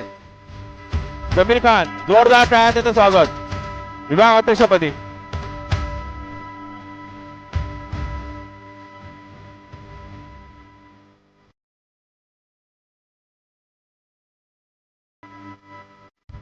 तसेच संतोष मधुकर नलावडे, प्रमुख संघटक कोकण विभाग, रायगड, रत्नागिरी, सिंधुदुर्ग।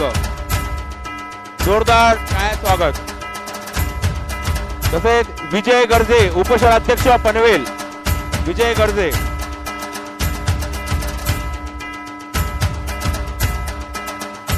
मयंक उपाध्याय उपविभागाध्यक्ष वर्सोवा,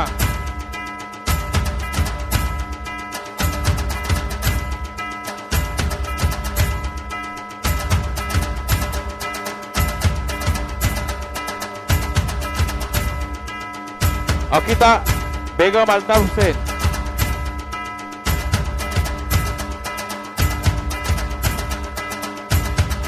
सर्वांनी जोरदार टाळ्यांनी स्वागत करावं. सर्व आपल्या नवीन पदाधिकाऱ्यांचं त्यांनी जोरदार आपल्या विभागात काम करावं की आपल्या पाठीशी अशा भक्कम असं नेतृत्व आहे हजारप्पा शेख साहेबांच्या नावाचं.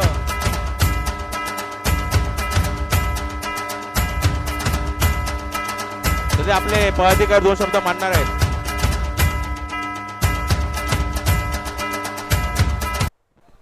जय शिवराय. आदरणीय व्यासपीठ आणि जमलेल्या सर्व बंधूंना माझा नमस्कार. सर्वप्रथम आपल्या गोरगरिबांचे व आपल्या सर्वांचे व काही एक दोन भेटीमध्ये माझ्या हृदयात स्थान करणारे मेरे हृदय में बैठने वाले अपने सबके नेते आदरणीय हाजी अरफात शेख साहेब यांचं मी अभिनंदन म्हणजे आभार मानतो की त्यांनी माझी पनवेल उपशहरपदी नियुक्ती केली आणि त्यांना मी शब्द देतो की त्यांच्या मनामध्ये त्यांच्या याच्यामध्ये एक कल्पना आहे की जी आपली नवभारतीय शिव वाहतूक संघटना आहे की जी पूर्ण देशामध्ये कार्यरत आहे की महाराष्ट्रामध्ये आमच्या रायगडमध्ये पनवेलमध्ये त्यांच्या स्वप्नाप्रमाणे मी ती पूर्ण घरोघरी पोहोचवेल अशी मी त्यांना हे देतो गवाही देतो तुमच्या साक्षीनं सांगतो. आणि दुसरं एक महत्त्वाचं की आता साहेब असतील आपले हाजीबाई असतील आणि आपले जे काय पदाधिकारी असतील यांनी तुम्हाला जे मार्गदर्शन केलं कि तुम्ही सगळे टैक्सी रिक्शा वाले आहात. आप सब टैक्सी वाले रिक्शा वाले हो बराबर. हाँ दिन भर आप मेहनत करते हो बराबर. और जब टैक्सी रिक्शा चलाते हो किधर कभी खाना खाने को किधर इधर उधर कभी कुछ हो गया फाइन बैठता है तो दिल रोता है अपना बराबर. कैमरे का फाइन हो कभी हवलदार ट्रैफिक हवलदार फाइन मारता है तो दिन भर जो अपन भूखा पैसा काम करते और फाइन बैठेगा तो बुरा लगता है. 200-400 रुपये कमाओ और 1000 रुपये का फाइन तो दिल रोता है बराबर ना. ये बहुत ऐसा समस्या है. अभी मैं क्या बोल रहा हूँ आप अलग अलग संगठन में काम करते रहोगे बराबर. मैं बोलता नहीं कि तुरंत छोड़ो लेकिन हाजी भाई ने जो अपने गौर गरीब के नेता हैं इन्होंने जो विचार आपको दिए बराबर आपको सबको समझ में आए सबको अच्छा लगा तो यही मेरा एक विनती है कि हाजी भाई के साथ खड़े रहो.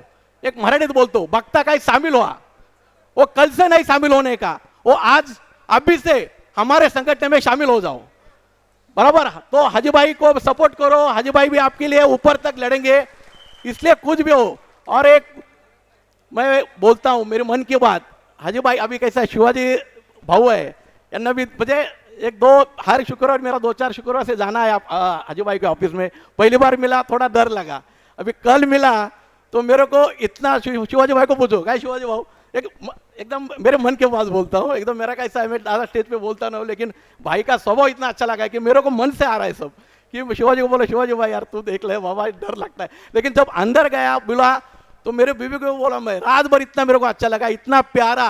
और एक वाक्य बोलता है एक सेंटेंस में जो माँ का दिल रहता है ना वो उनका दिल है बस. ऊपर से दिखते रहेंगे वो नारक तरह कड़क वगैरह लेकिन उनका मन जो है वो माँ की तरह हृदय में उनका हृदय और सब जानते हैं उतना उनको भगवान ने बुद्धि दिया है अल्लाह ने बुद्धि दिया है. इसलिए मैं उनको आपके साक्षी में सबके साक्षी में बोलता हूँ कि जब तक मेरे जान में जान है तब तक मैं उनका साथ नहीं छोड़ूंगा. आणि मराठीत पण बोलतोय ज्या देवाला मी मानतो माझे वामन भाऊ भगवान बाबा त्यांच्या साक्षीनं सांगतो की मी त्यांच्याबरोबर शेवटपर्यंत राहणार जोपर्यंत माझ्या श्वासाच्या शेवटपर्यंत. एवढा मला त्यांचा स्वभाव आवडला.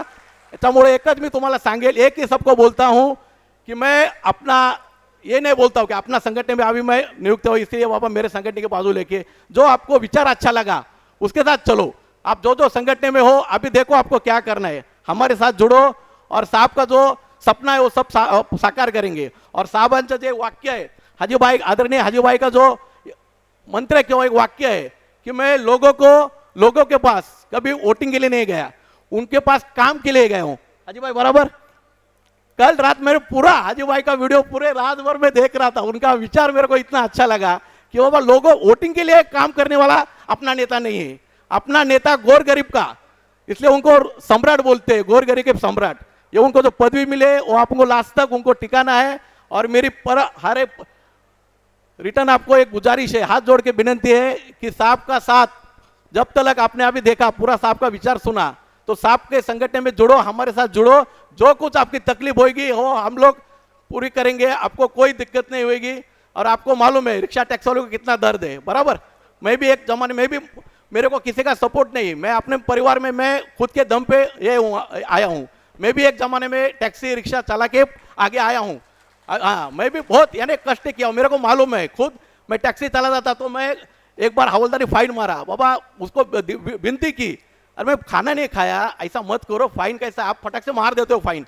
लेकिन हमारा क्या होता है हमको मालूम है, बराबर। आप 220 रुपए के भाड़े के लिए आपको गली से जाना पड़ता है, गली बिल्ली से गुजरना पड़ता है, दिल डरता है, वो होता है, दुखता है। और कोई कोई पैसेंजर ऐसा रहता है, वो बोलता है मेरे घर तक गाड़ी लेके चलो। अपन बोलते नहीं बाबा गली में उतरो, नहीं नहीं नहीं नहीं, ओ नहीं, पैसा दे रहा हूँ आगे, अब पूरा वहां तक चलो। वो गली ऐसा रहता है, वो गली खाली एक ही गाड़ी पास होता है, दूसरा गाड़ी पास नहीं होता। उसमें अपन को वो एक 30 रुपए के भाड़े के लिए, वो 30 रुपए के भाड़े के लिए अपना आधा घंटा चला जाता है, अपना दिल रोता है, बराबर। लेकिन वो सब उसमें सब ये सब दिन भर का करो, उसमें हवलदार अगर फाइन मारेगा तो दिल जलता है। कितनी बार बोला, लेकिन हवलदार उनको मैं बोलता हूँ एक ही शब्द में, जो ट्रैफिक वाले पुलिस वाले उनको हृदय नहीं है। कोई कोई अलग है, कोई रहते हो अलग है, लेकिन कोई कोई को हृदय नहीं, बराबर, मन ही नहीं है। वो इतने कठोर है, कुछ नहीं उनको पड़ा है, तुम भूखे मरो कुछ भी मरो, फाइन मारना है बस, ऐसा है। इसलिए अपना गोर गरीब का आवाज सुनने वाला अपना एक ही नेता है, आदरणीय हाजी भाई हरपात शेख साहब।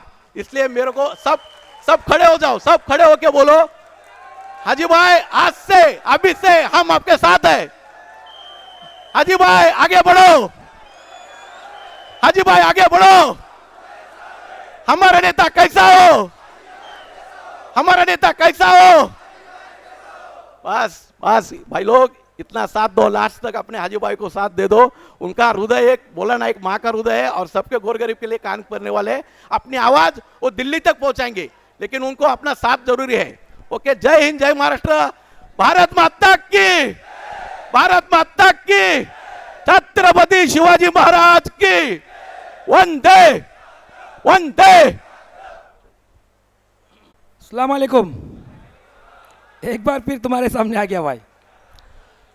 मैं हर वीडियो में आप लोगों को बोलता था कि भाई आप लोग एक दूसरे का मनोबल खराब मत करो, लेकिन आज आप लोगों ने मेरा मनोबल बढ़ा दिया। हाँ क्या, मैं जैसा है आप लोगों ने हाथ उठाया, मेरे को बहुत दिल चौड़ा हो गया मेरा। शुक्रिया, इसके लिए मैं वापस ये कहने आया हूँ कि आप लोगों का बहुत बहुत शुक्रिया। और ऐसा ही आप दिल से जुड़े रहोगे ना। अरे तब लोग बोलो ना भाई, बस इतना ही कहना है। बहुत देर से रामा हतेकर, जब मैं भारतीय विद्यार्थी सेना में मेरे पॉलिटिकल करियर की शुरुआत हुई, उस वक्त पे कुछ कार्यकर्ता साथ में रहते थे, उसमें से एक कार्यकर्ता हमेशा स्वभाव रहा कि रिक्शा वाला, टैक्सी वाला, मेरा पारिवारिक किस्सा, मुझे ये बहुत देर से भाई मुझे कुछ बोलना है, भाई मुझे कुछ बोलना है, ये हमेशा देखता हूँ। तो ये कई कार्यक्रम में पहुँचता, तो मैंने बोला बेटा आज तेरे गवंडी में तू बोल, 100% तेरे को बोलने देंगे। मैं एक दिन पूना से मेरे वालिद आलम शाह कादरी सलामती पीर रहमतुल्लाह अलैह की दरगाह से आ रहा था। अम्मी मेरे साथ में थी और एक मुर्गी की गाड़ी, अंडे की गाड़ी, मैं गाड़ी चला रहा था, अम्मी बाजू में बैठी थी। वो बड़ी तेज़ गाड़ी मेरे पास बार बार आती थी और मैं थोड़ा आगे भगा था तो फिर वापस आ जाती। ऐसा बहुत देर चलता रहा। तो अम्मी ने कहा या तो तू उसको आगे जाने दे या तू थोड़ा स्लो हो जा। जैसे ही मैंने गाड़ी स्लो की, उस गाड़ी वाले ने कहा कि हाजी भाई अंडे लेंगे, अंडे। मैं और मेरी माँ हंसने लगे कि इतनी देर हम समझ रहे थे कि हम लोग एक दूसरे को आगे भगाने की, आगे दौड़ने की कोशिश कर रहे थे, लेकिन उस ड्राइवर की चाहत थी कि मेरा नेता जा रहा है, उसको कुछ अंडे दे दूं। तो ये प्यार मुझे जो मिला, मैं समझता हूं महाराष्ट्र में जो प्यार मुझे मेरे ड्राइवर भाइयों ने दिया, वो किसी भी फील्ड का हो, रिक्शा वाला हो, टैक्सी वाला, टेम्पो वाला, ट्रक वाला, किसी भी तरीके का ड्राइवर हो, उन्होंने एक परिवार समझ के, एक बड़ा भाई समझ के मुझे प्यार दिया। क्यों? क्योंकि मैं गोर गरीब एक छोटे से छोटे व्यक्ति का एक भाई बन के काम करता हूं, लीडर बोलकर काम नहीं करता। पिछले 21 साल से मैं कुर्ला के अंदर हर जुमा को बैठता हूं। जुमा को बैठने की खासियत यह है, कई मुस्लिम भाई यहाँ पे मेरे वहाँ बैठे, ज़्यादातर बैठे हुए, क्योंकि उनको जुम्मा की अहमियत पता है। जुम्मा के दिन खुतबा होता है और खुतबे के अंदर कुछ मिनट और कुछ सेकंड के लिए इमाम बैठते और उठते हैं। जब उस बैठ के उठने में जो तुम दुआ मांगते हो वो अल्लाह दुआ कबूल करता है। मैं खुतबे के बाद, नमाज के बाद ऑफिस जाता हूं। मेरे जितने भी ड्राइवर हैं उन लोगों के आइडेंटिटी कार्ड पे साइन करते रहता हूं। एक तो जुमा का दिन दुआ पढ़ते रहता हूं, साइन करते रहता हूं, और ये दुआ रहती कि अल्लाह मेरे इस भाई की हिफाजत अता फरमा, कभी इसका एक्सीडेंट ना हो। मैं 1 लाख रुपए का इंश्योरेंस कई साल से लेता हूं। रिक्शा टैक्सी वाले से हम 125 रुपए लेते साल के, यानी 4 आना रोज का, जिसमें 1 लाख का इंश्योरेंस देता हूं, आइडेंटिटी कार्ड देता हूं, स्टिकर देता हूं। साल में एक बार जल्लोश मेड़ावा करते, जिसमें मेरे ड्राइवर भाइयों को मैं अच्छी वर्दी, अच्छा कपड़ा देता हूं, और उस प्रोग्राम के अंदर जल्लोश मेड़ावा बनाता हूं, ताकि साल भर वो जो थका हारा रहता है वो अपनी थकान भूलकर, मराठी हिंदी गाने होते हैं और वो गानों पे मेरा रिक्शा वाला जोरदार नाचता है। कई बार हॉल में कुर्सियां टूट जाती है, उसके पैसे भी मैं भरता हूं। ये सब काम 125 रुपए में करता हूं और साल भर उनको सर्विस भी देता हूं। तो मैंने देखा कि कई साल से इंश्योरेंस लेता हूं। अल्लाह का ये बहुत बड़ा करम है, मैंने नहीं सुना कि आज तक मेरे किसी रिक्शा और टैक्सी ट्रक वाले का एक्सीडेंट हुआ। और बड़ी दुख का दिन होगा कि मैं उसके घर पे 1 लाख रुपए का इंश्योरेंस का पैसा लेके जाऊंगा। अल्लाह ऐसा कोई दिन नहीं लाए कि मैं आपके किसी के घर पे वो पैसे लेके आऊं। हमेशा खुशियां लेकर आओ। एक एक्सीडेंट मेरे जीवन में, मैं मनसे में था तब मैंने देखा, माहिम में एक्सीडेंट हुआ था मेरू टैक्सी का। उसका नाम था रामा शंकर पाल, वडाला का रहने वाला था, यूपी का रहने वाला था। 2 महीने बेचारे के शादी को हुए थे और अचानक में एक बीएसटी बस ने ब्रेक मारी और वो पाल हमारा उसके अंदर बीएसटी बस में घुस गया और ऑन द स्पॉट उस रामा शंकर पाल का एक्सीडेंट हो गया। उस वक्त पे जोरदार भैया आंदोलन चल रहा था, भैया भगाओ आंदोलन चल रहा था। लेकिन उस आंदोलन के बीच में भी उस रामा शंकर पाल को 7 लाख मेरू टैक्सी से दिलाने का काम ये हाजी अराफात शेख ने किया। मैंने पैसे तो दिया उसकी मां को, उसके परिवार को, लेकिन दुख हो रहा था कि मेरा एक सभासद, मेरा एक पदाधिकारी मेरे बीच से चला गया। तो ऐसा कभी दिन ना आए कि मेरा पदाधिकारी उस इंश्योरेंस, वो इंश्योरेंस मेरा हमेशा फुकट जाए, ये हमेशा दुआ करता हूं। इसलिए जुम्मा के दिन मैं कुर्ला में पिछले 21 साल से बैठता हूं, सबको मिलता हूं। उसका मेन कारण ये है कि मैं आप लोगों के आइडेंटिटी कार्ड और स्टिकर पे साइन करता हूं। वैसी ये राम हतेकर बार बार कह रहा था कि भाई मुझे 2 मिनट बोलने दो, मुझे 2 मिनट बोलने दो। मुझे नहीं पता वो क्या बोलेगा, अच्छा बोलेगा, बुरा बोलेगा, क्या बोलेगा, मुझे नहीं पता। एक तो पूरा देश इस कार्यक्रम को देख रहा है, लेकिन फिर भी एक छोटे से छोटा कार्यकर्ता मेरे लिए बहुत इंपॉर्टेंट है। ये बोलने के बाद मुझे अगले कार्यक्रम के लिए जाना है, पूना जाना है। मैं आपसे कहूंगा कि आप लोग जब कभी भी कुर्ला आए तो पार्टी ऑफिस बोलकर नहीं, खुद की ऑफिस बोलकर कुर्ला में जरूर आना। जुम्मा के दिन ये हाजी अराफात बैठता है, आपका भाई बोलकर जरूर आना। ज़मीर के ऊपर जो विश्वास आपने दिखाया, अफजल पे आपने जो विश्वास दिखाया, इस संगठन को आप बनाओ। हर जगह जगह स्टैंड अपने बनाओ, अपनी ताकत बनाओ, अपनी अपनी स्टिकर गाड़ियों पे स्टिकर लगाओ, अच्छे कपड़े पहन के रहो, ताकि पुलिस प्रशासन और कॉरपोरेशन के लोग भी बोले कि नहीं, ये हाजी अराफात शेख के सभासद थे, और अपनी ताकत बनाओ। यही आपके बीच कहूँगा, रामा से कहूँगा बिल्कुल अपनी बात 2 शब्दों में रखे, ताकि इन लोगों को भी जाना है ज़्यादा लंबा, क्योंकि मेरे बात उन्होंने कहा कि भाई मुझे बोलना है, फिर उन्होंने इशारा किया हाजी भाई मुझे बोलना है, तो मैं कहूँगा कि बोलो, पर 2-2 मिनट मत बोलना, क्योंकि एक ऐसी था, एक जोक के लिए बोल रहा हूँ कि एक कार्यक्रम में एक नेता जाता है और वो नेता जाता है और भाषण करना शुरू करता है। अब लोग तालियां बजाना शुरू करते हैं। नेता को लगता है मैं बहुत अच्छा बोल रहा हूं और 5 मिनट बोलूं। लोग और जोर से तालियां बजाते, नेता बोलता है कि सोचता कि और साला ज्यादा अच्छा बोल रहा, अब तो सभी लोग खड़े होकर ताली बजा रहे हैं, तो और बोलना शुरू करता है। देखते देखते एक चाचा बड़ी लकड़ी लेके आ जाते हैं और स्टेज के आगे पीछे घूमना चालू करते। नेता चुप, नेता की आवाज बंद, नेता फिर बोलना शुरू करता है।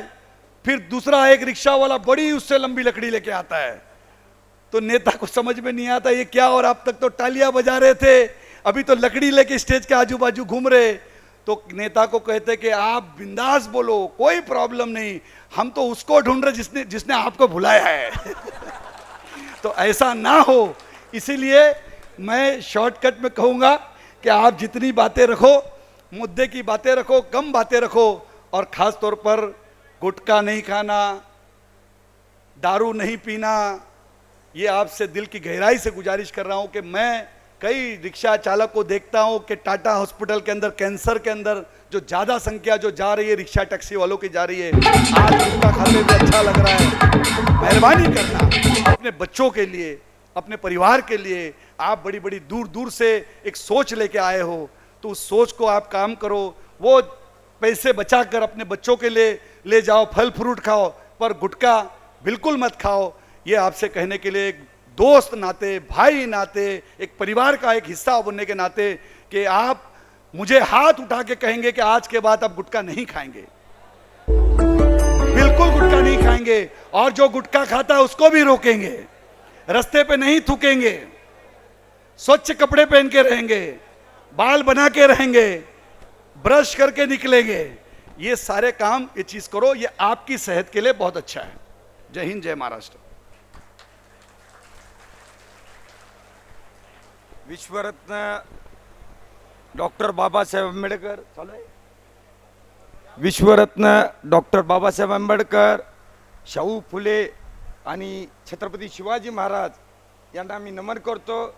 आदरणीय आमचे साबीरबाई शेख यांचं कोणी इथं नाव घेतलं नाही।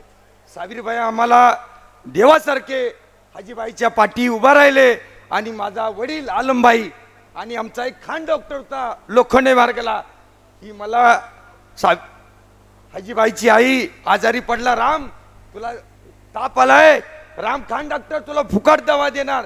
ते टॅक्सीवन कॉलनीमध्ये हाजीबाई आपण तिकडे जायचो, आणि रोजा खोलताना शेरी करताना ती साबीरबाई शेख आणि आमचा हा माझा भीमाचा लेख बसलाय इथं गुप्ता, तिथं आज तुम्हाला नेणार आहे पाणीपुरी खायला, तुम्हाला आठवण येते ते बोलतोय।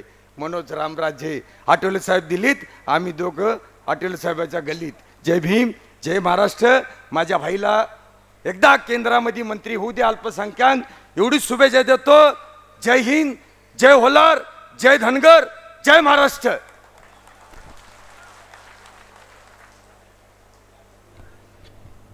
धन्यवाद रामाबाई। मी विनंती करतो सर्वांना, रिक्षा वाहतूकदारांना, की आपल्या अध्यक्ष साहेबांनी जे रिक्षावाल्यावरती काय प्रेम असतं आणि रिक्षावाल्याची वागणूक काय, त्यावरती एक व्हिडिओ बनवलाय, वो व्हिडिओ दिखाएंगे ना।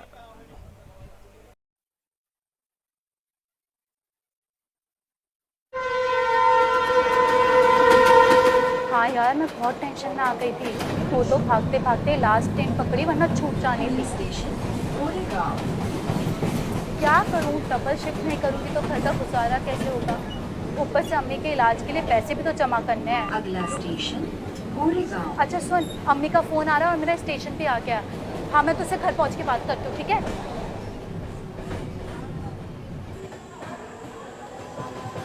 अम्मी को फोन कर लेती हूँ। अरे बैटरी तो ऑलमोस्ट डाउन हो गई है। अम्मी, हाँ अम्मी मैं ऑफिस से। अम्मी, अरे बैटरी तो फुल डाउन हो गई। हाय अल्लाह, अम्मी को तो और ज्यादा फिक्र हो जाएगी। यहाँ कोई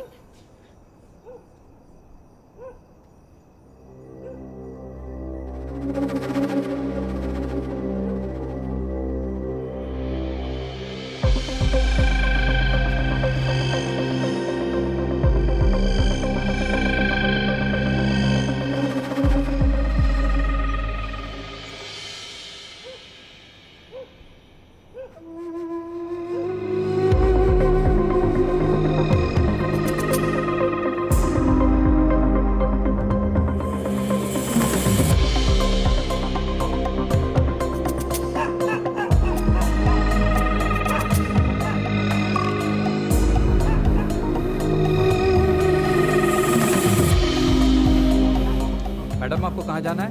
थैंक यू। भाई साहब, सिद्धार्थ नगर चलेंगे क्या? हाँ बसा बसा मैडम।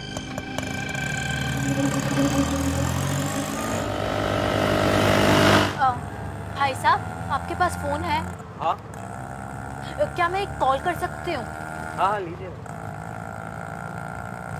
शुक्रिया।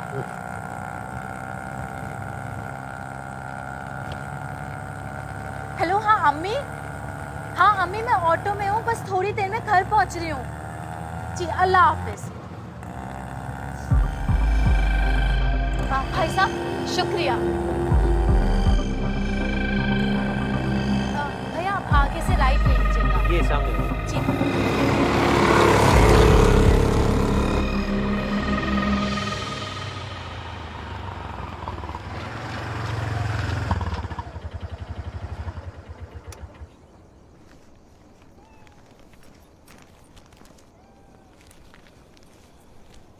नहीं, आप रखिए। आपने मुझे अपना फोन भी तो इस्तेमाल करने दिया था। है मैडम, इंसानियत नाम की भी कोई चीज होती है ना। और वैसे भी आपने अपने आई को ही तो फोन किया था। हम भी फैमिली वाले हैं, हम भी समझते हैं मैडम। मेरा फैसला एकदम सही था। आपको पता है मैं आपके ऑटो में क्यों बैठी? जब मैं स्टेशन पे ऑटो देख रही थी तो मैंने देखा आप अपनी पिछली सीट पे आराम कर रहे थे, तो मैं आगे बढ़ गई। मैडम आपको कहाँ जाना है? Thank you. क्योंकि आपके ऑटो में हमारे मुख्यमंत्री देवेंद्र फडणवीस जी का फोटो लगा था और मुझे एहसास हुआ कि आपका ऑटो हमारे लिए बहुत महफूज और मुझे मेरे घर तक सुरक्षित पहुंचाएगा। मॅडम, देवेंद्र फडणवीसच्या राज्यामध्ये हम क्या सारा महाराष्ट्र सुरक्षित महसूस करता है। हाँ बिल्कुल सही कहा आपने। और वैसे भी पैसेंजर की सुरक्षा का रखेंगे ख्याल, तभी तो हम रहेंगे खुशहाल। चलिए, अल्लाह हाफिज। अल्लाह हाफिज। अल्लाह हाफिज। जय महाराष्ट्र। जय महाराष्ट्र।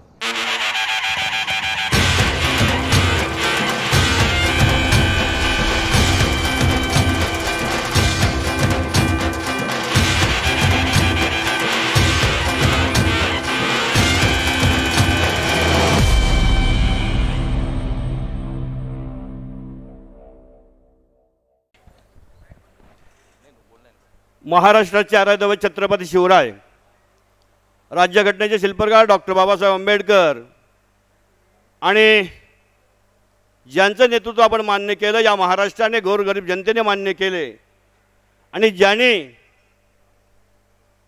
माजी कोकण विभागीय संघटक रत्नागिरी, सिंधुदुर्ग आणि रायगड आणि आपल्या सगळ्यांचे लाडके हृदयातील नेते सन्माननीय अजिबाई शेख आणि व्यासपीठावर बसले सर्व मान्यवर मंडळी, मी धन्यवाद देतो पहिल्यांदा आमच्या बॉसला की जी आपण निवड केलेली आहे माझी, त्याबद्दल धन्यवाद। आणि त्याच्यामध्ये मनीषभाई आमचे आणि आपली 25 वर्षाची असणारी दोस्ती आमचे मनोजभाई रामराजे यांना धन्यवाद देतो। आपण खरोखर या रिक्षा चालक आणि जे संघटना आहे त्यांचं खरोखर तातात।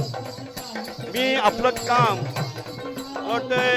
सन्माननीय हिंदू हृदय सम्राट बाळासाहेब ठाकरे यांचा आशीर्वाद घेताना सुद्धा मी परवा कालच आपल्या ऑफिसमध्ये फोटो पाहिला आहे। पण त्यांच्यापासून आपण प्रेरणा घेऊन जे महाराष्ट्रामध्ये जे काम केलं आणि त्यानंतर आपण इतरही पक्षामध्ये थोडंफार काम केलं, पण खरोखर मी त्याला वाटायचं की सन्माननीय हाजीबाई खरोखर बाळासाहेबांना मानतात का. पण लक्षात आलं नाही की हाजीबाई हे, कारण बाळासाहेब कधीही सांगायचे, कारण मला तुम्ही एक व्हिडिओ पाहिला होता शिवतीर्थावरचा, सन्माननीय त्यावेळेस कामगार मंत्री होते साबीरबाई शेख, आणि साबीरबाई शेखला तिथे विचारलं, अरे माझा साबीर कुठे आहे, हे सन्मान्य बाळासाहेबांनी विचारलं होतं. आणि ते प्रेम आपण सगळ्यांनी आज हाजीबाईंना दिलं आहे. आणि हाजीबाई खरोखर आपण एक, मी जातीमध्ये राजकारण करत नाही, करणारही नाही, पण तुमचं मराठीवरचं किती प्रेम आहे हे आज आपण दाखवून दिलं आहे, अख्ख्या महाराष्ट्राला दाखवून दिलं. आपण संघटनेचंही नाव काय ठेवलं आहे, नवभारतीय शिव वाहतूक संघटना. खरोखर मी आपला आभार मानेन की आपण एक मुस्लिम नेते असून सुद्धा आपण मुस्लिम संघटना न करता आपण एक हिंदू संघटना केले, त्याबद्दल मी एक कोकणवासी म्हणून मी आपलं पहिल्यांदा आभार मानतो की तुमच्यासारखा नेता या महाराष्ट्रामध्ये सर्व जातीय धर्माला घेऊन जाणारा नेता असं आपला उल्लेख आहे आणि उल्लेख करावा लागेल. या महाराष्ट्रातले जे नेते आहेत ह्या सगळ्यांना करावं लागेल की माझे नेते हाजी अशरफ शेख यांना पुढचं, म्हणजे उद्या मी, तुम्ही महाराष्ट्र म्हणताय, तर मला आतापर्यंत स्वप्न पडलेत की सन्माननीय हाजीबाईंना दिल्लीमध्ये मला वाटतं उपराष्ट्रपती म्हणायला काय हरकत नाही. मी खरोखर आमच्या दैवतांना सांगेन की आमच्या हाजीबाईंना दीर्घायुष्य लाभो आणि आमची जी असणारे स्वप्न जे आहेत, आपल्या गोरगरिबासाठी जो माणूस रात्रंदिवस प्रयत्न करतोय, आपली ज्या व्यथा आहेत त्या सरकारापर्यंत पोहोचवतो, सरकारपर्यंत पोहोचवण्याचा प्रयत्न करतोय, अशा माणसाला दिल्लीत जायला काही हरकत नाही. अशा माणसाला, अशा व्यक्तीला आपण सगळ्यांनी दुवा देऊया, आशीर्वाद देऊया आणि या माणसाला लवकरात लवकर आपण दिल्लीमध्ये, दिल्लीच्या तख्त्यावरती मराठी माणूस म्हणून जायला काही हरकत नाही, याचा असा आपण सगळ्यांनी आशीर्वाद देऊया. हाजीबाई धन्यवाद.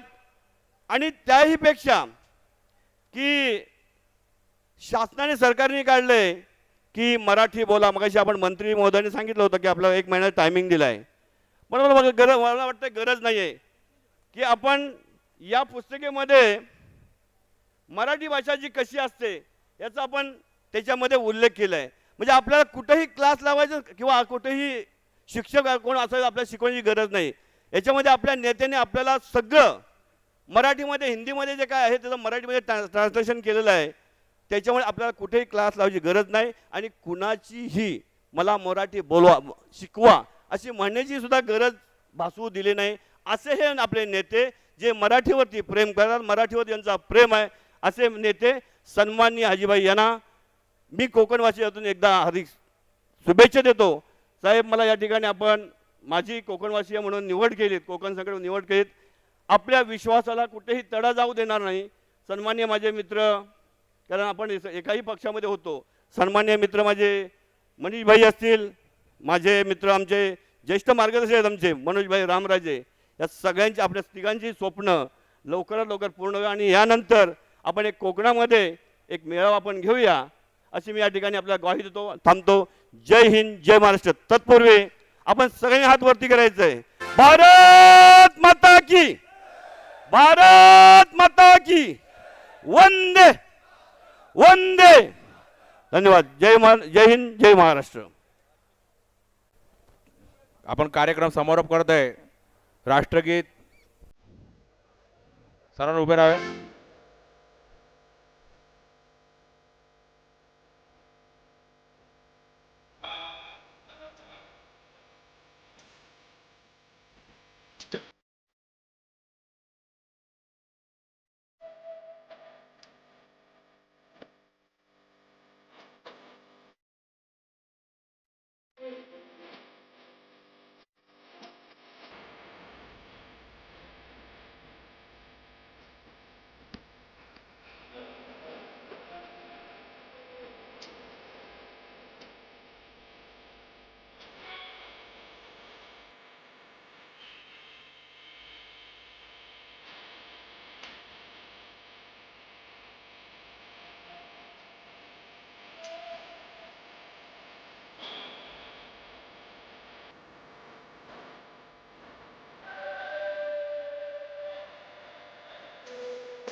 भारत माता की, भारत माता की। कोई नहीं खड़ा है और फिर उसके बाद आपके सामने से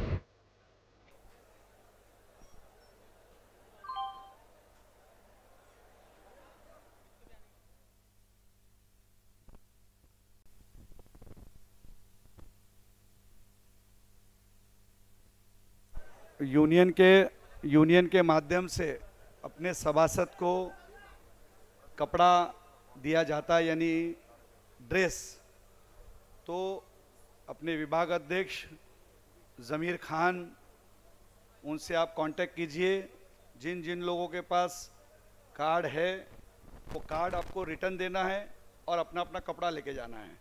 जिनको नहीं मिला है उसने चिंता नहीं करना है, दूसरा बंडल जमीर तुमको देंगे, वो अपने तरीके से कोऑर्डिनेट अफजल और जमील दोनों करेंगे उनको क्योंकि ये आपका हक है, हमको देना ही है।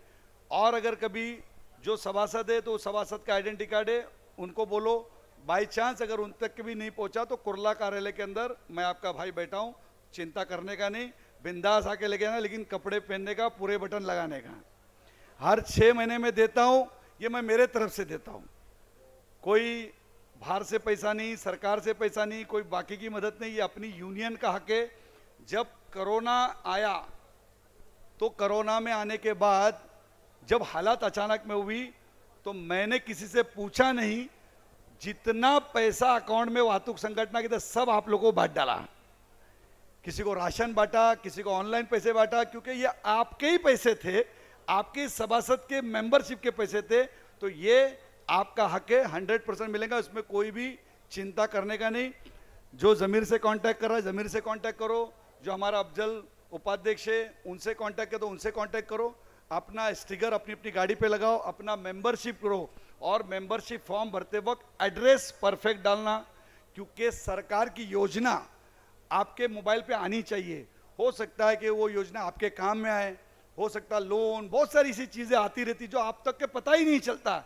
बहुत हर महीने में कुछ ना कुछ योजना आती है, लेकिन उन रिक्शा चालक, टैक्सी चालक, तो हमारा काम है, मैं एक ब्रिज हूं, वो सरकार की योजना आप तक पहुंचाऊंगा, जिसमें से आपको अगर फायदा है तो आप ले लेना, आपके काम की चीज़ लेना, नहीं तो छोड़ देना।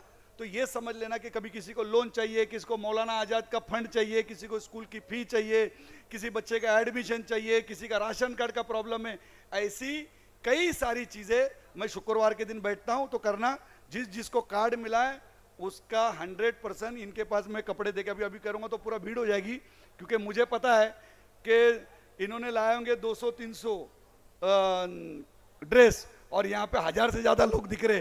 तो मैं बोला कि वो अभी कपड़ा वपड़ा तुम धो मत, नहीं तो क्या होगा, सब अब फिर तो अलग चीज़ हो जाएगी। तो वो चीज़ नहीं होते हुए जिनको कार्ड मिला है उनको 100%, जिनको नहीं मिला है तो उनसे कलेक्ट कर लो और जमीर भाई को बोलो कि भाई हमको कार्ड दे दो, फॉर्म भरो, 100% सबको समय, क्योंकि बहुत है, फर्स्ट क्वालिटी की शक्कर है, गोडाउन फुल है, चिंता नहीं करने का। चल।